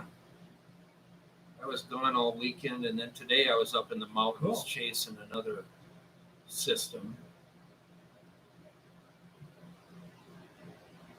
So you pay a tax for owning gold stocks? Odd. Nothing would surprise me. Pretty big. Again, just attaching it is nothing. I need to attach it to where I can tension the belt. You know, it's already going to be fun enough getting the right size belt. If Can there's you no, do 2 pieces of ready bolt and a plate, so you can literally. I could spend 2 hours making something. Yes. I got $10 to buy one. If I don't need it today, I'll just wait for the damn thing. It's just annoying. You know? Say, there's lots of ways of doing it. Duct tape is one of them. Absolutely. But what I like to do is have something that's adjustable, tensionable, and then I can take it down to the damn hardware store and get a proper V-belt. Right. So that 30 years from now, it's still working instead of I rebuilt it 12 times already, you know? I agree. I get it. You know? And that's, it's just annoying that you can't buy a screwdriver at a hardware store. It's like, why can't you buy a screwdriver? Well, we don't use screwdrivers up here. Well, what the hell do you use? Well, we use other stuff. We don't use screwdrivers. You know, that sort of thing. There, you are just being unreasonable. I mean, when I was in Arizona, I needed to have double wall stovepipe for my things. And I could find double wall stovepipe. Now, not too many wood stoves in Tucson, but I could still get it. You know? What's the diameter of the motor housing? Standard swamp cooler size, I could measure it, but it's about 6 inches or so. It's about that big, you know. And it's got absolutely no bolt holes, no flange, nothing. It's just a round cylinder with 2 smaller cylinders on the end with rubber grommets on them. It's designed to fit into a bracket, and 2 little clamps hold it to the bracket. Works great. It's cheap. It's simple. It's just not here. You know? It's not anywhere. I looked online. Yeah. I don't like to build crap. You know, I prefer to have something that I'm proud of. I'm saying, okay, that doesn't look like, ew, you know? That's just the way I am. And yes, if I have to fabric cobble something, and I have used duct tape, and, you know, I have wired stuff together, and one time I was on the freeway, the engine died, and I'm going there, well, you know, and I check, and one of the wires, so I'm sitting there underneath the car, you know, hooking up some wires at the starter to get the starter going and stuff. Yeah. You know, and then after I got where I had to go and, you know, I had some time, came back home, and I fixed it right. Yes, I can fabric cobble, not necessarily with the best of them, but with a lot of them. But if I'm building something from scratch for a particular task, I don't like to, you know, sit there and go, okay, I'll put it together today and then take it all apart tomorrow and put it together right. Yeah, not my thing. So that's it's just frustrating. If you could buy in Helena, Montana, just a 1/3 horsepower electric motor running around somewhere. It would be kind of nice, because some of them actually have a flat mounting plate or something. Yeah, good luck.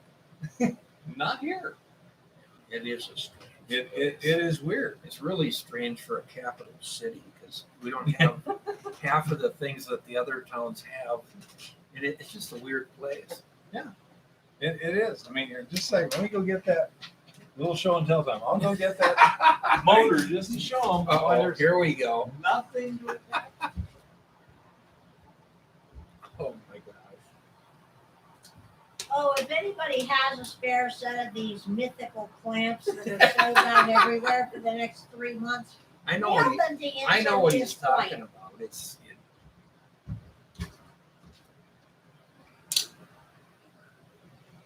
Standard 1/3 horse, 2-speed motor, $78. And you'll notice there's nothing to attach. No blow holes. Nothing. Because these two things at each end are designed to just sit in a cradle.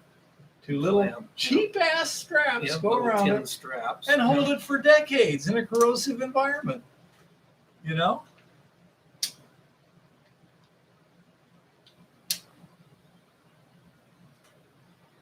Okay, now I've got two 6-inch muffler clamps. How do I adjust the distance? See what I mean? I say it's really, and that's bigger than 6. Pretty sure. Let's see. Probably 7. Okay.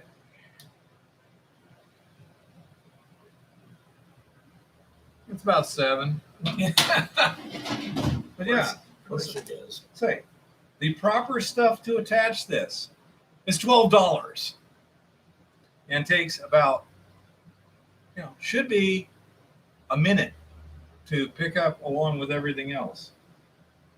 Good luck. As a matter of fact, my guy down in Tucson is going to go to the hardware store Pick one up. and see if he can find these little clamps, because I've got the base coming in. Oh, but you can't find the tab. And these two little things I know on what each end. they just latch on there. It's, Yeah, right now it's 3 months to get anywhere, as far as we can tell. On the internet, you can't get them anywhere. It says 1 to 3 months. So I say if he has to, he can just go out in the backyard and take them off the wave table, which is what's holding the small cooler motor to the wave table. It's Oh, hilarious. I didn't know they had clamps on the wave table. Yeah.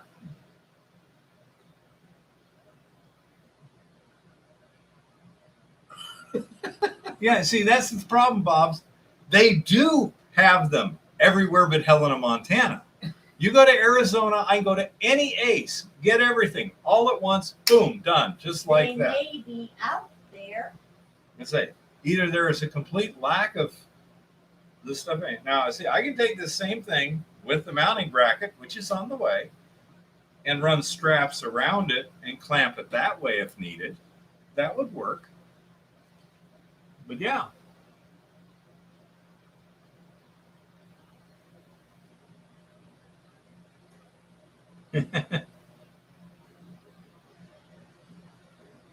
Oh yeah, there was one time me and a friend of mine were driving around Yuma late at night, about 3 o'clock in the morning, and one of the spring clips on his radiator cap on his Ford Taunus, that is an English version of a Ford, came off, a little 4-cylinder.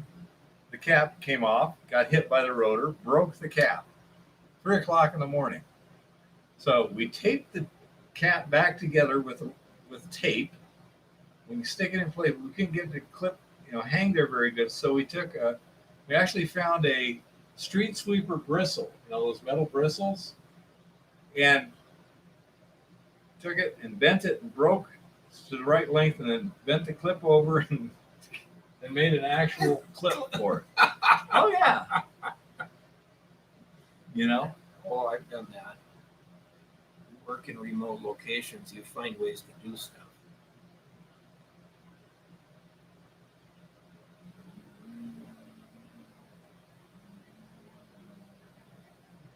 Say, there's lots of different ways to do it, all of which cost 10 times as much, take 10 times as long, and have to be fabricable by a guy who has no shop to fabricable in.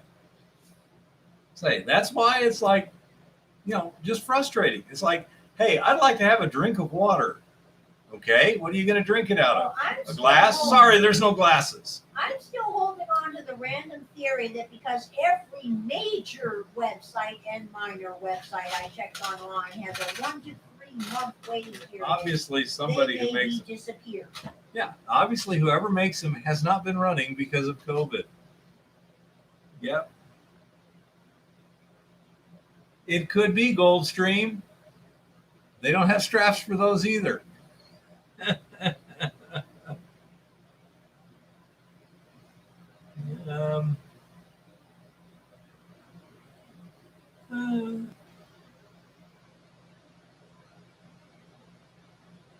I don't need it done right now, Bob. That's the thing. It's like next week or the week after, I need it. Right now, I don't need it. It's just, it would be nice to finish it. It's talk niece to an electrician. Okay, that could get dangerous. I could use, I literally could use duct tape probably. And then when I pull the duct tape off, it's going to peel the tape off of the board that I just painted. And then I'm going to have to repaint the board and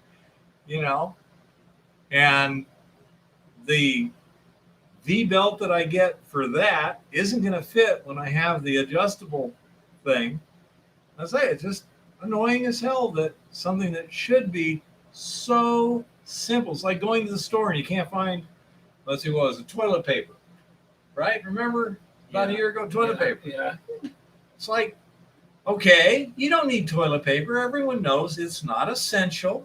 Europeans go by with their bidets a lot, but I mean, you can sit there and get a rag, and wipe your ass, and then rinse, wash the rag. It's not essential. But yet it's very annoying that something as ubiquitous as toilet paper is simply not available. It's just annoying.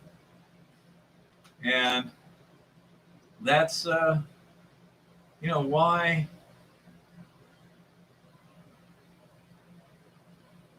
take care, Lincoln. That's why it was just very frustrating today. It's like, holy crap, this is basic stuff. Like going to the auto parts store and not being able to find an air cleaner. I'm sorry, we're out of air cleaners.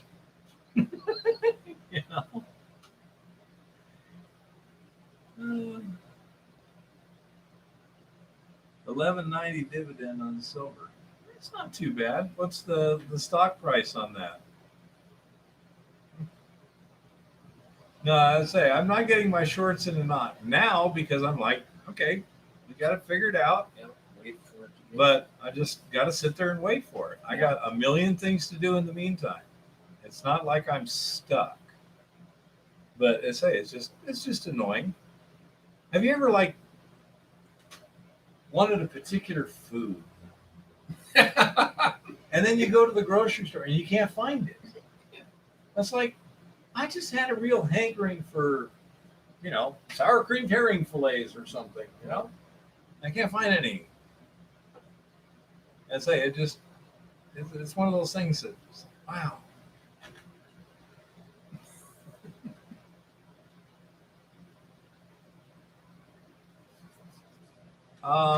I don't know about that. I agree. It looks a lot like a furnace motor.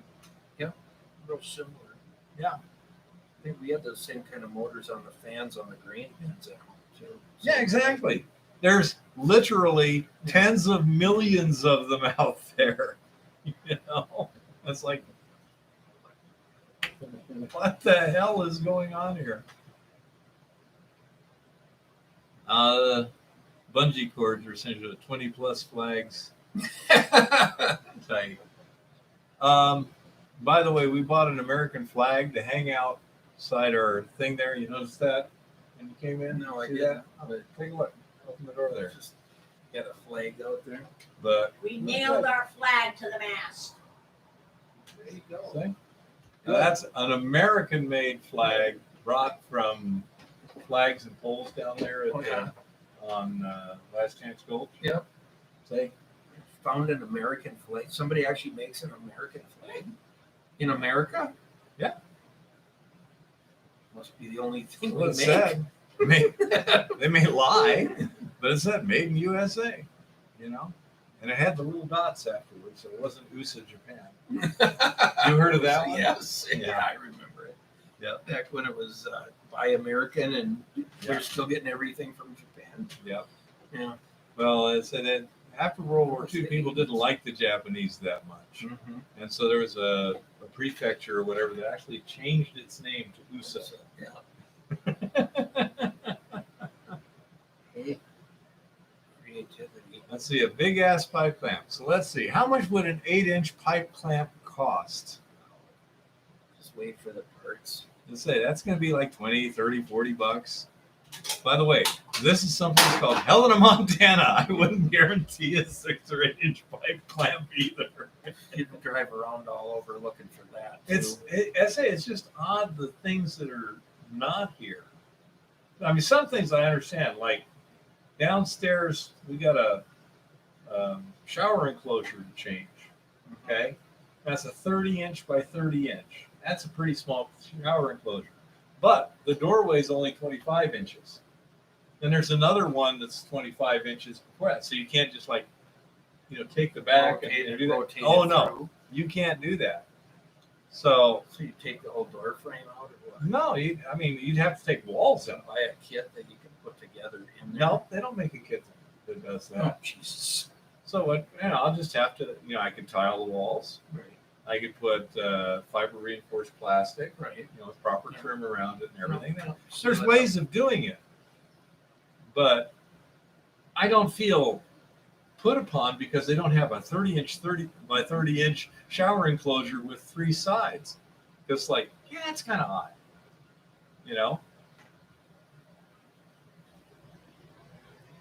And cut in a skylight. Yeah.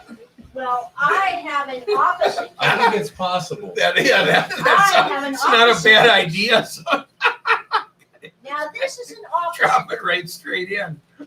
This is an opposite case of this issue. These are burrito-sized low-carb tortillas.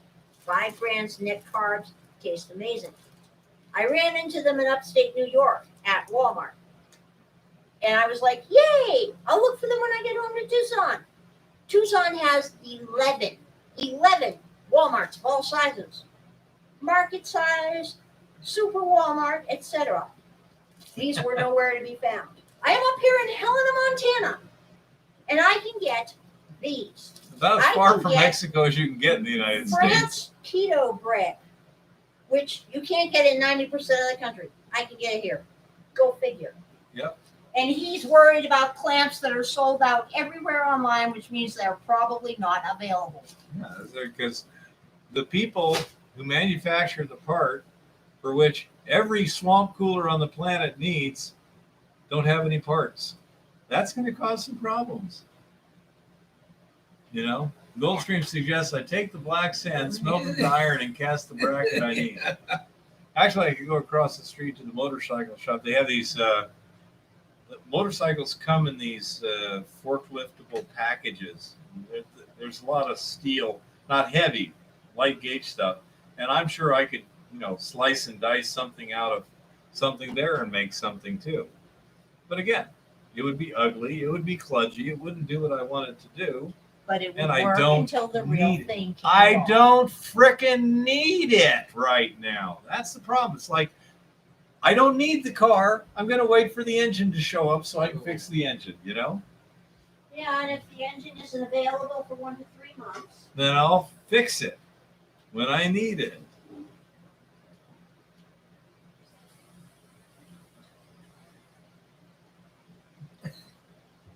No, I said, I was saying, well, let's see, I can take a couple of pieces of wood, screw them to the thing, space it out a little bit, lay it between there, and just duct tape it. it would work. It would function. Of course, when I take everything apart, it's going to damage things, which I'll then have to touch up again. Because if you don't have good paint on that board that's the base of everything, it's going to deteriorate over time. Yeah. Wet environment. And I say, so I say, screw it. I'll just wait for it. But I say, it's weird. Yeah, I say, I have a solution. I mean, if I hadn't come up with this one, I could have ordered a 1/3 horsepower fan motor, which has mounting things on the front. It has 4 mounting bolts. And then I could just have a couple of straps, cut some slots in them with a grinder, and mount it like that. That would also work. You know, so there's lots of ways it can be done. It's just the time to make it. Yeah. It's not worth the labor. Yeah, so to me, it's like, I'll wait for this, and then, like whoever it was to say it, you just put a hinge. You take a couple of two long strap hinges, I've done it. and two to the bottom of the Let board, the motor hang on two the to the belt. thing, and that way it'll just hang. Yep. And just That's a hanging nice on way the to belt. do it because you don't need to come up with a belt tensioner. yeah, it's automatic tensioning. I mean, Easy to change. with the amount of power delivery I need, that'll just provide enough. plenty. The weight of this motor will be plenty. And so it'll be a nice, elegant solution. I just can't do it today. Luckily, I don't need it today, or I would do something annoying. But yeah, I say I fabric cobbled, which, you know, that may be one of the reasons I hate doing it, because I've had to do it so many Right. times. I've done it though too. You know, I mean, bubble gum, bearing wire, duct tape, you know, splice this, do that, and then you've got to fix it again later. Yeah, Yeah. I don't. That's the part I don't like. It'll I'm never gonna, hold if I'm up. gonna fix it, I want to just stop everything. Fix it once. Get the cutting torch, get the welder, get everything down there, and fix it right. Because otherwise, a week later, you're back there fixing the same Doing the stupid same thing that damn you just thing. did. You know, you spend 3 hours one day on, and then you spend 3 more another day on. Yeah. I say I like to fix it right, fix it once. And that probably is it. Because I fabric cobbled so many things, and they rarely work in the long Last, run. So you right. have to redo Yeah. it anyway. Nope. Temporarily, if you can If you have wait to- for parts tomorrow, you can keep it running long enough to get to tomorrow. Like if your wash plant is down, it's Oh, going to yeah. take you 2 days to get the right part. Yep. But I can take this bearing and put it in there. It's not the right one, but it'll work for And now. I did a lot of that. Yeah. I mean, we were 100 miles from getting a part, Oh yeah, and a whole day to do it. I swear those Mexicans down there in Mexico, they can whittle a carburetor out of a block of aluminum. They're just It's- amazing. You know, Ever watch any of the videos from the guys in India on that? where they're like working doing on the a sheet metal. and Yeah, stuff. they'll pound out parts for a truck. Yeah. And you're just going, whoa. And not only that, but they look good They too. got nothing. They don't even have shoes on, and they're pounding out this There's- metal, and they're, oh yeah, that'll fit. And There was a guy making a chest. You know, it's Just a like, typical holy chest or crap. whatever. And I mean, that guy was just doing all kinds of crazy stuff. And the thing that was most amazing to me was as he was forming the brakes and everything like that, it looked good. Oh, You yeah. didn't see a whole lot of hammer marks or anything. yeah, it's professional, but it's like, holy, well, they do it enough. They probably know what they're doing. He just hangs it over a piece of railroad steel and a Tap it- flange. yeah, tap it around. You know, nice 90-degree angle. It's like, okay, that's pretty impressive. It is. You don't need as many tools as you think you need sometimes. And then, you know, punch some It holes in it, helps to take know some, what you're doing. you know, cut little wires. It's amazing.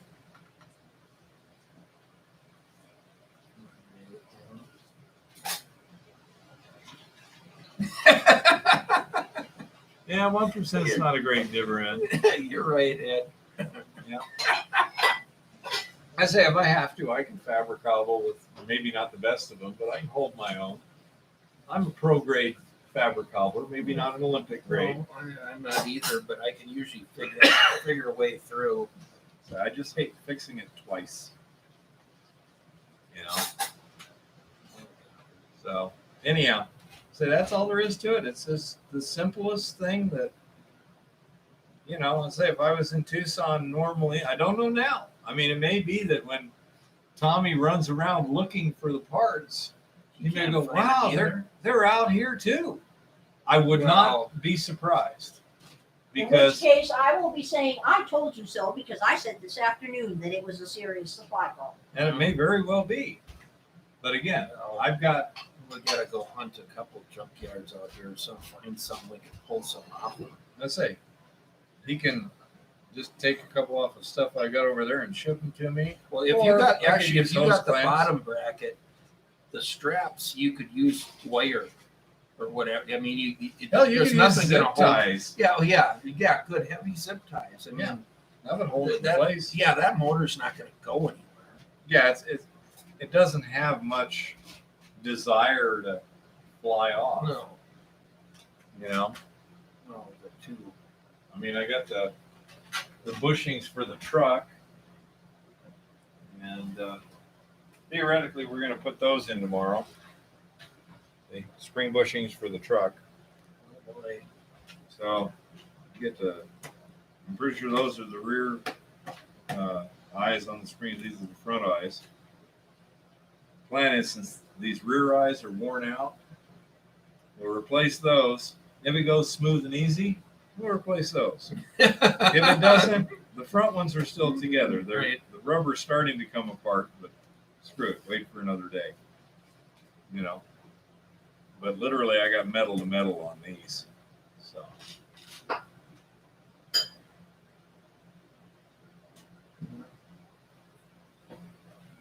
Actually, Carson, that is perfectly correct. It is the same physics as a rock tumbler. The only difference is that a tumbler for rocks is built a lot tougher than the bottle rolls. But I'm gonna be using it for rocks But- later, you said so. It'll work just fine. Yep, it'll work all right. And so I'll say that'll work. I mean, I've certainly got plenty of room. It's a Yeah, you could run how many bottles will fit on there? 10. Yeah. 10 at once. So that's pretty good size.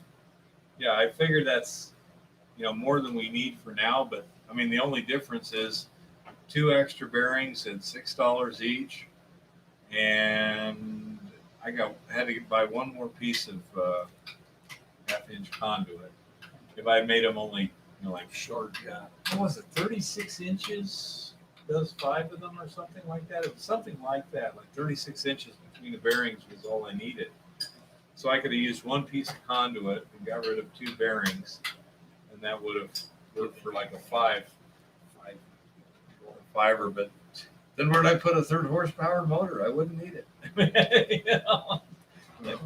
Yeah, but Eva wants to tumble rocks, and then you got enough samples to get it mostly full. So, yeah, that's entirely possible. I do have C clamps, David, and that shouldn't be a problem. We also will have the use of an air hammer, like an air chisel, to push the old ones out and stuff. So that should work out pretty well. I'm figuring it'll probably go relatively smoothly. That's always a dangerous thing. But we'll jack it up. I've got an RV floor jack and a couple of jack stands. The idea is pick the front of the truck up, put it on jack stands, and then pick the axle up with the Take some pressure off. take the pressure out, pop it out, drop it down to where you can hammer the old bushing out, put the new stuff in, and bring it back up again. So that's our evil plan. We'll see what happens. You're doing that tomorrow? After work over there, so we'll have all the access to the tools, everything. Compressor and Yeah. stuff. Good. So that's the evil plan. We shall see what happens. Well, we'll try to get a video up this week here, yet maybe. Yeah. if it works out with Keith's schedule and mine. Um, And then maybe another one even. Yeah, we shall see. I should be doing stuff, say, because even with the bottle roll I've got with just the electric drill to drive it, I can get some decent numbers to start.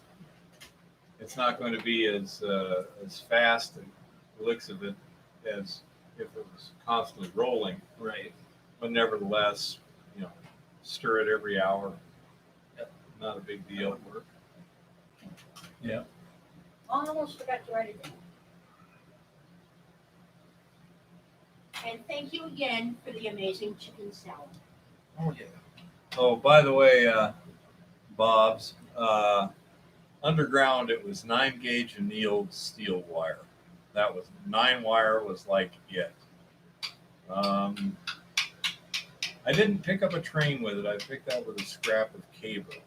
But I've used 9-wire to do some amazing stuff with. Jim, what kind of detector are you using and any tips?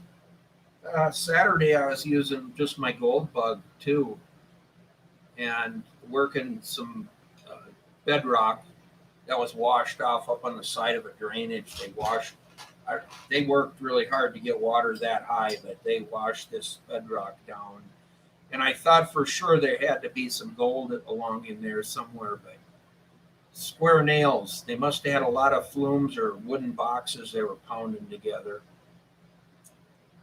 Carson, would a plain table alidade survey of Montana Bee surface be useful? Not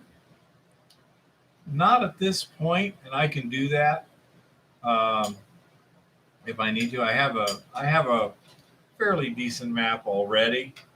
You may have noticed in some of my recent videos, the walking stick has orange and yellow electrical tape on it. That's for shooting levels. It's a survey pole too, but it's a fairly small area and nothing there is terribly straight or whatever. So things like following the structure along surfaces really going to have to be done just manually. I need to try and get a metal detector out there too and see if we can, once we get the area clear, because geez, right there, that's a mess with scrap. But to see if that structure will actually set it off. Yeah.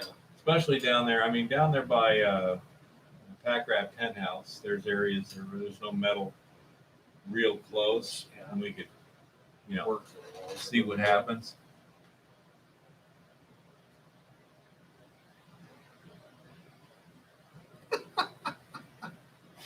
Thank Remind you me for to the humor, send you Bob. RTGG. Good night, guys. Good night, David. Good night. Yeah, thanks, David. Jeff Bybee, that is what you call a fabric-cobbled solution. That was, in fact, String. Mason's twine, basically. And it's 4 loops, and then just tied. There's a loop on one end. I pull the other end through, and then just tied a knot.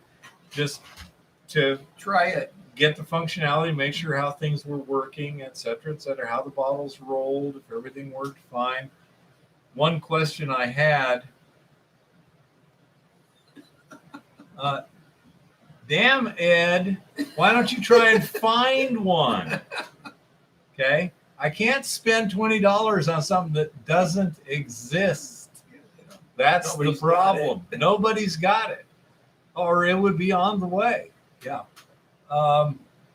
So anyhow, that was what it was. In fact, threads coming off it and everything else. But what it did was just allow us to check the functionality of everything to see if there's anything else I needed. For example, did I need to put like some kind of bumpers to keep the jars from drifting and start rubbing against the bearings where they could wear out or something? Yeah. So that's, it was just a field expedient solution to test something. But again, to get rid of it is simple. chink, done. Pretty easy. Whereas all the things about even the motor. Do we have the cord coming in on that too? Do you remember? No, the cord was on the left drive door, everything else was, sold Okay. out, and then it was out of stock. They don't have I cords expected for it either, delivery but in a I can month take an and a half. extension cord and cut it, put flag terminals on it, and make that happen. Again, it won't be bad, but yeah, I'd say that was the frustrating part, just that it wasn't there.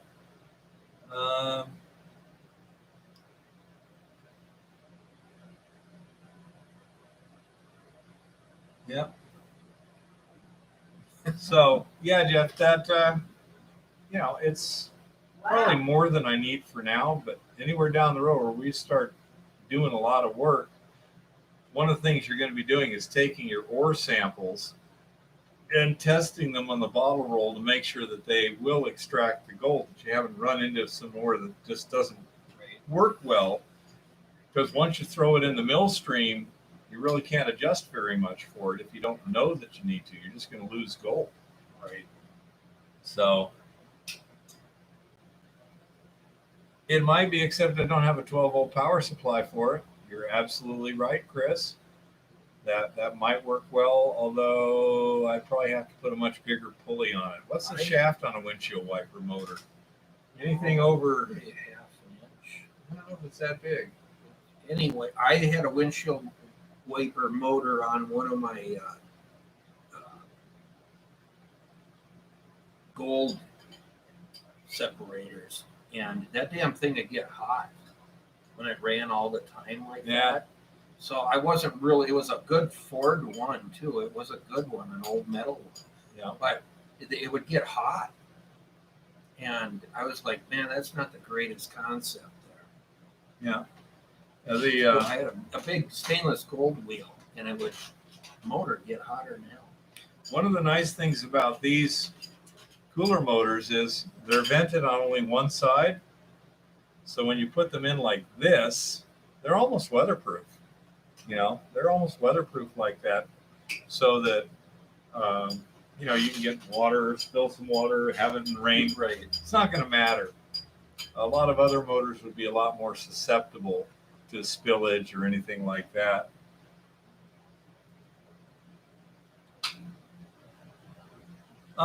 Actually, Chris, generally in a rolling bottle, you're usually running it steady the whole time.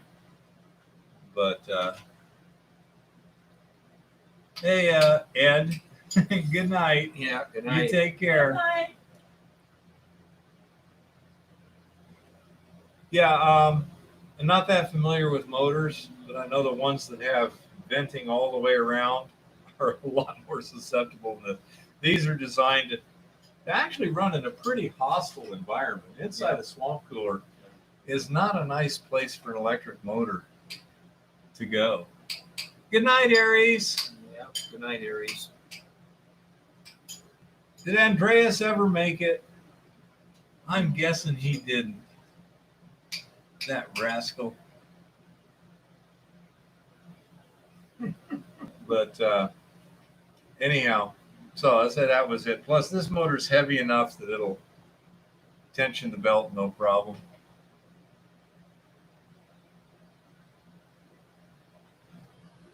That's, I say, entirely possible.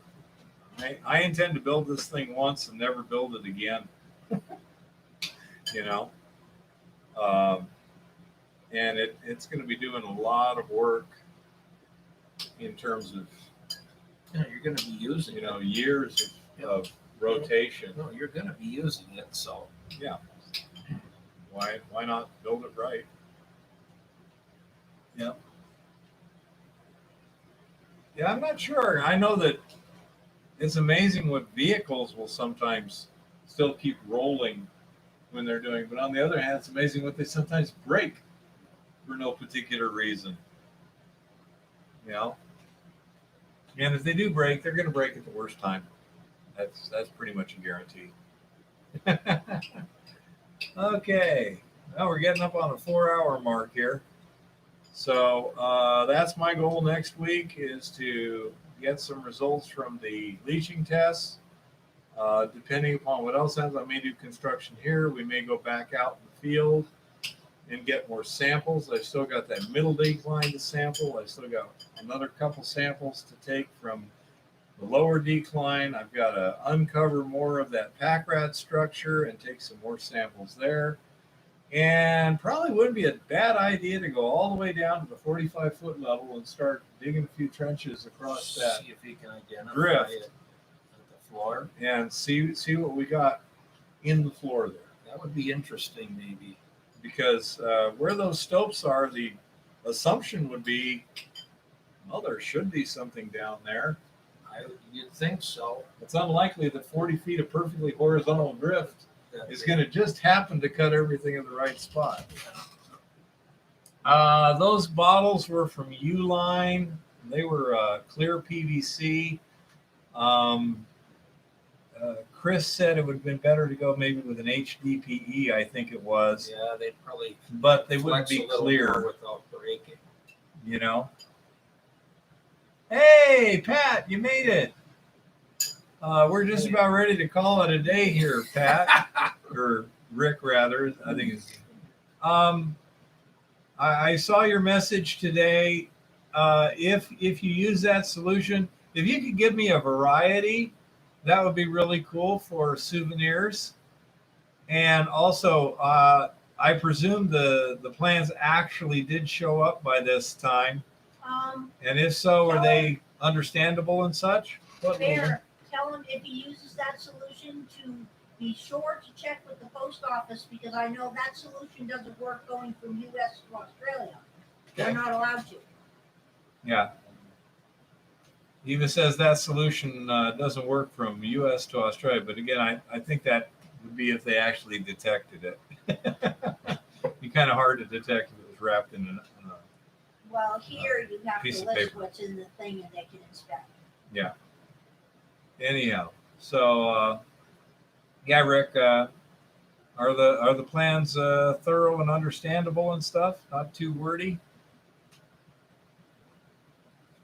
And I see you guys are still locked down for very few cases. It's got to be getting old. Oh man, Yeah, that is horrible. hello. And by the way, if you send a solution, you could always pay him in Vegemite. I would love to try Vegemite. I imagine we can probably order it here. Yeah, it's not easy to find Vegemite at a reasonable price. Shipping it from Australia, one can would not be a reasonable price. I guarantee you that. No, I'm sure not. Just a sample packet.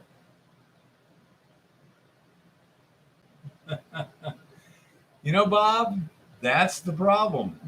Things are not where they're supposed to be. That is just, The whole system's collapsing. it is. It is. I'm pretty Actually, sure it there, is. I have looked at several websites in the United States that sell food from around the world, Uh-huh. and I was unable to find Vegemite on any of them. Okay, let's see here real quick here. Close that. Add a new one. Go to Amazon. Maybe on Amazon, I don't know. Vegemite. I want to have a Vegemite sandwich. It comes in a squeeze and a jar. Let's see, Vegemite, 220 gram, $9.80. Free delivery by Tuesday, July 13th for Prime Good, then I'll members. have to get it from Amazon Okay, because I want to have a Vegemite sandwich. there you go.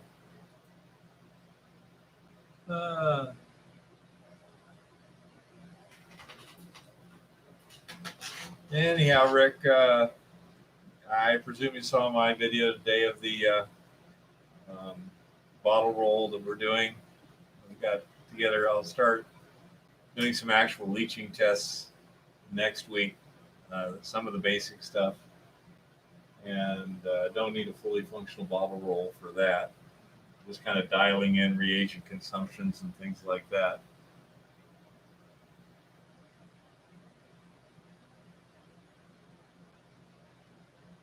Uh-huh. Exactly, Bob. It gets complicated. Right here, I can just plug it into the wall. And that's my evil plan. Now, if we're going out in the field with it someday, I might have a 12-volt motor option that I use.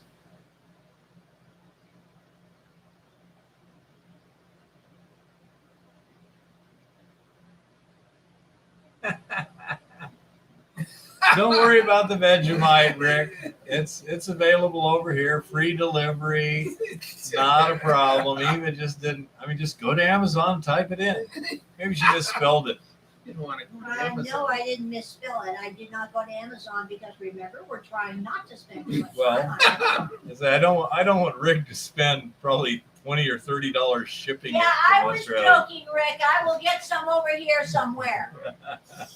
Though technically, if I remember the song rightly, I'm supposed to have somebody smile and offer me a Vegemite sandwich. Is that how it is? Yes. Hmm. I said, "Do you speak my language?" He Huh? just No, smiled, thank you. gave me a Vegemite sandwich. Anyhow, so good. I'm glad you're happy with the plans. You're going to have to make some adaptations due to you living in a metric area of the world. As Gonzo once said, there's two kinds of countries in the world: those who use metric and those that have been to the moon.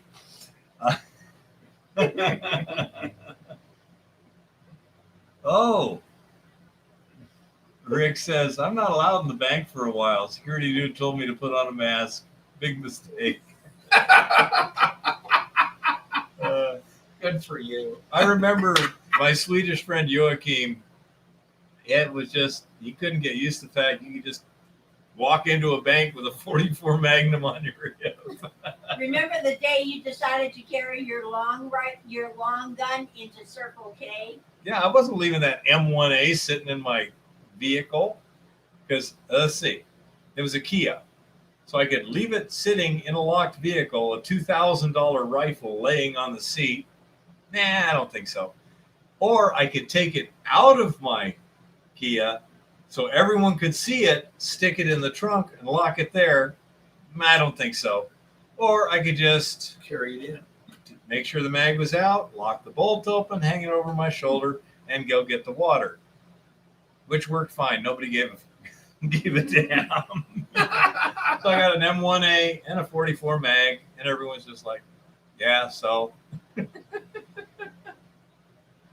But anyhow, Rick, we're planning on getting some interesting results next week, and we'll go from there. But it's getting late. Yeah. Over here in this, I was going to say crazy part of the world, but I think that's not pretty definitive right now. Anyhow, in Yankistan over here. Thanks, Bob. Thank you, Bob. Yankistan. That sounds so appropriate in more than one way. You know. But anyhow, so we'll probably be going to bed here pretty quick. And I appreciate everyone showing up. We still got 20 people, believe it or not. Wow. It's amazing. As boring as we are. As boring as we are. So anyhow, that's the plan for next week. And probably next couple of weeks, I'll be doing a lot of work on the defining the parameters for the tank leaching. If everything works out reasonably well, then I'll start going to bucket leaching and see about best methods of extracting from solution. And also the lime does seem to do a good job of settling the slimes. Although looking out there at that bottle, here's a second. Grab it, show it. There's something that I'm not real happy with. I suspect that this stuff that's still floating is probably organics. That's probably wood, twigs, grass, things like that. And that can extract gold out of solution potentially.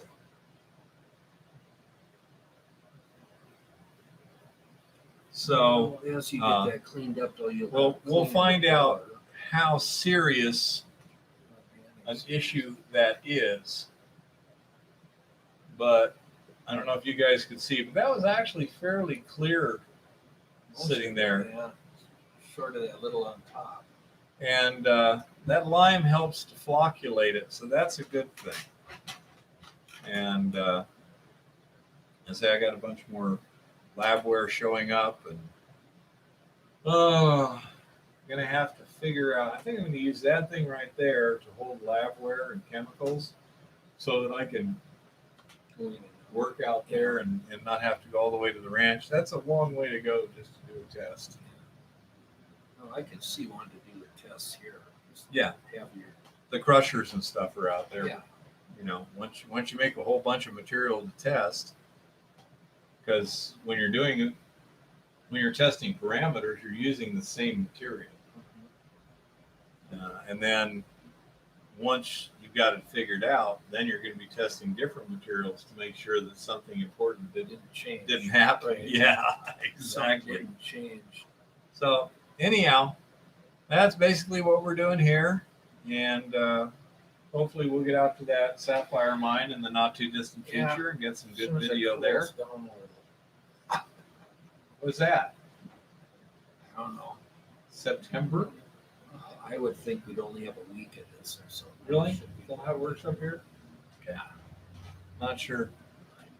Anyhow, so I say that's the situation, and not a real exciting week, but I had an actually pretty busy week, just doing stuff that's not terribly photogenic, Well, you know. So we'll do what we can here. See Yep. what we can. alrighty, any other questions before we call it a night? Going once. Any mining questions? And you going back up to your stuff next week? Well, Wednesday I got to be up there for meeting some geologists, so we're going to be doing some mapping and stuff, which sounds like that'll be fun in the heat. It is what it is. It's got to get done. Yeah. And then I don't know after that. I mean, it's 4th of July weekend, so I'll probably just be in town here. Yeah. I don't think I'm going to go anywhere. Well, there's some stuff that Eva might have to do this weekend that might tie us down a little bit. I'm thinking I might just kind of plan for next week then after. Yeah. As I got lots of testing and stuff, and maybe some construction to do downstairs there. Okay, going twice. Any mining questions? Any questions at all? Yep. Still got a few people hanging in. We've got 16 people. So thanks everybody for being here tonight again, and love the comments, and we always like the questions. So Yeah.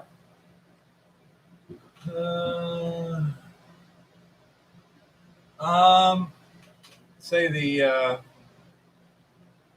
thing to put it back into operation would basically just be installing a new ladder track for hauling stuff out and a little hoisting system. That's all planned out. Just needs installation. The timbering's been taken care of on the lower decline.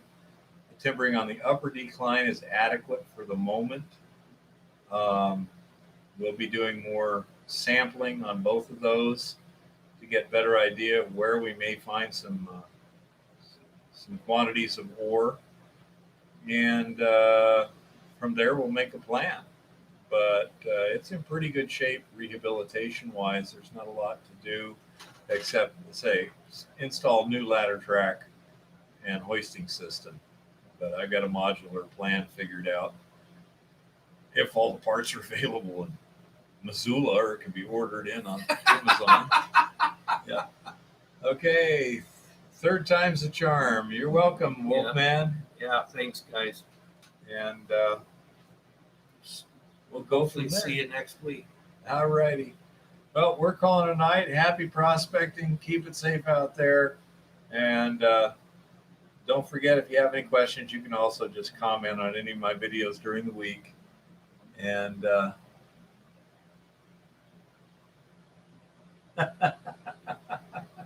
Or you can email him. Oh, Rick is having problems over there. Don't do anything drastic, Rick. I'm sure it's not. I would not feel good if you were to get in trouble for that little bit you owe me. That's not a big What deal. did he do? It says I'll text you later when I can find out how Big Mama went. I'm ready to lay siege to the post office, bank, parliament, whoever. So anyhow, you take care and happy prospecting. Keep it safe out there. Good night.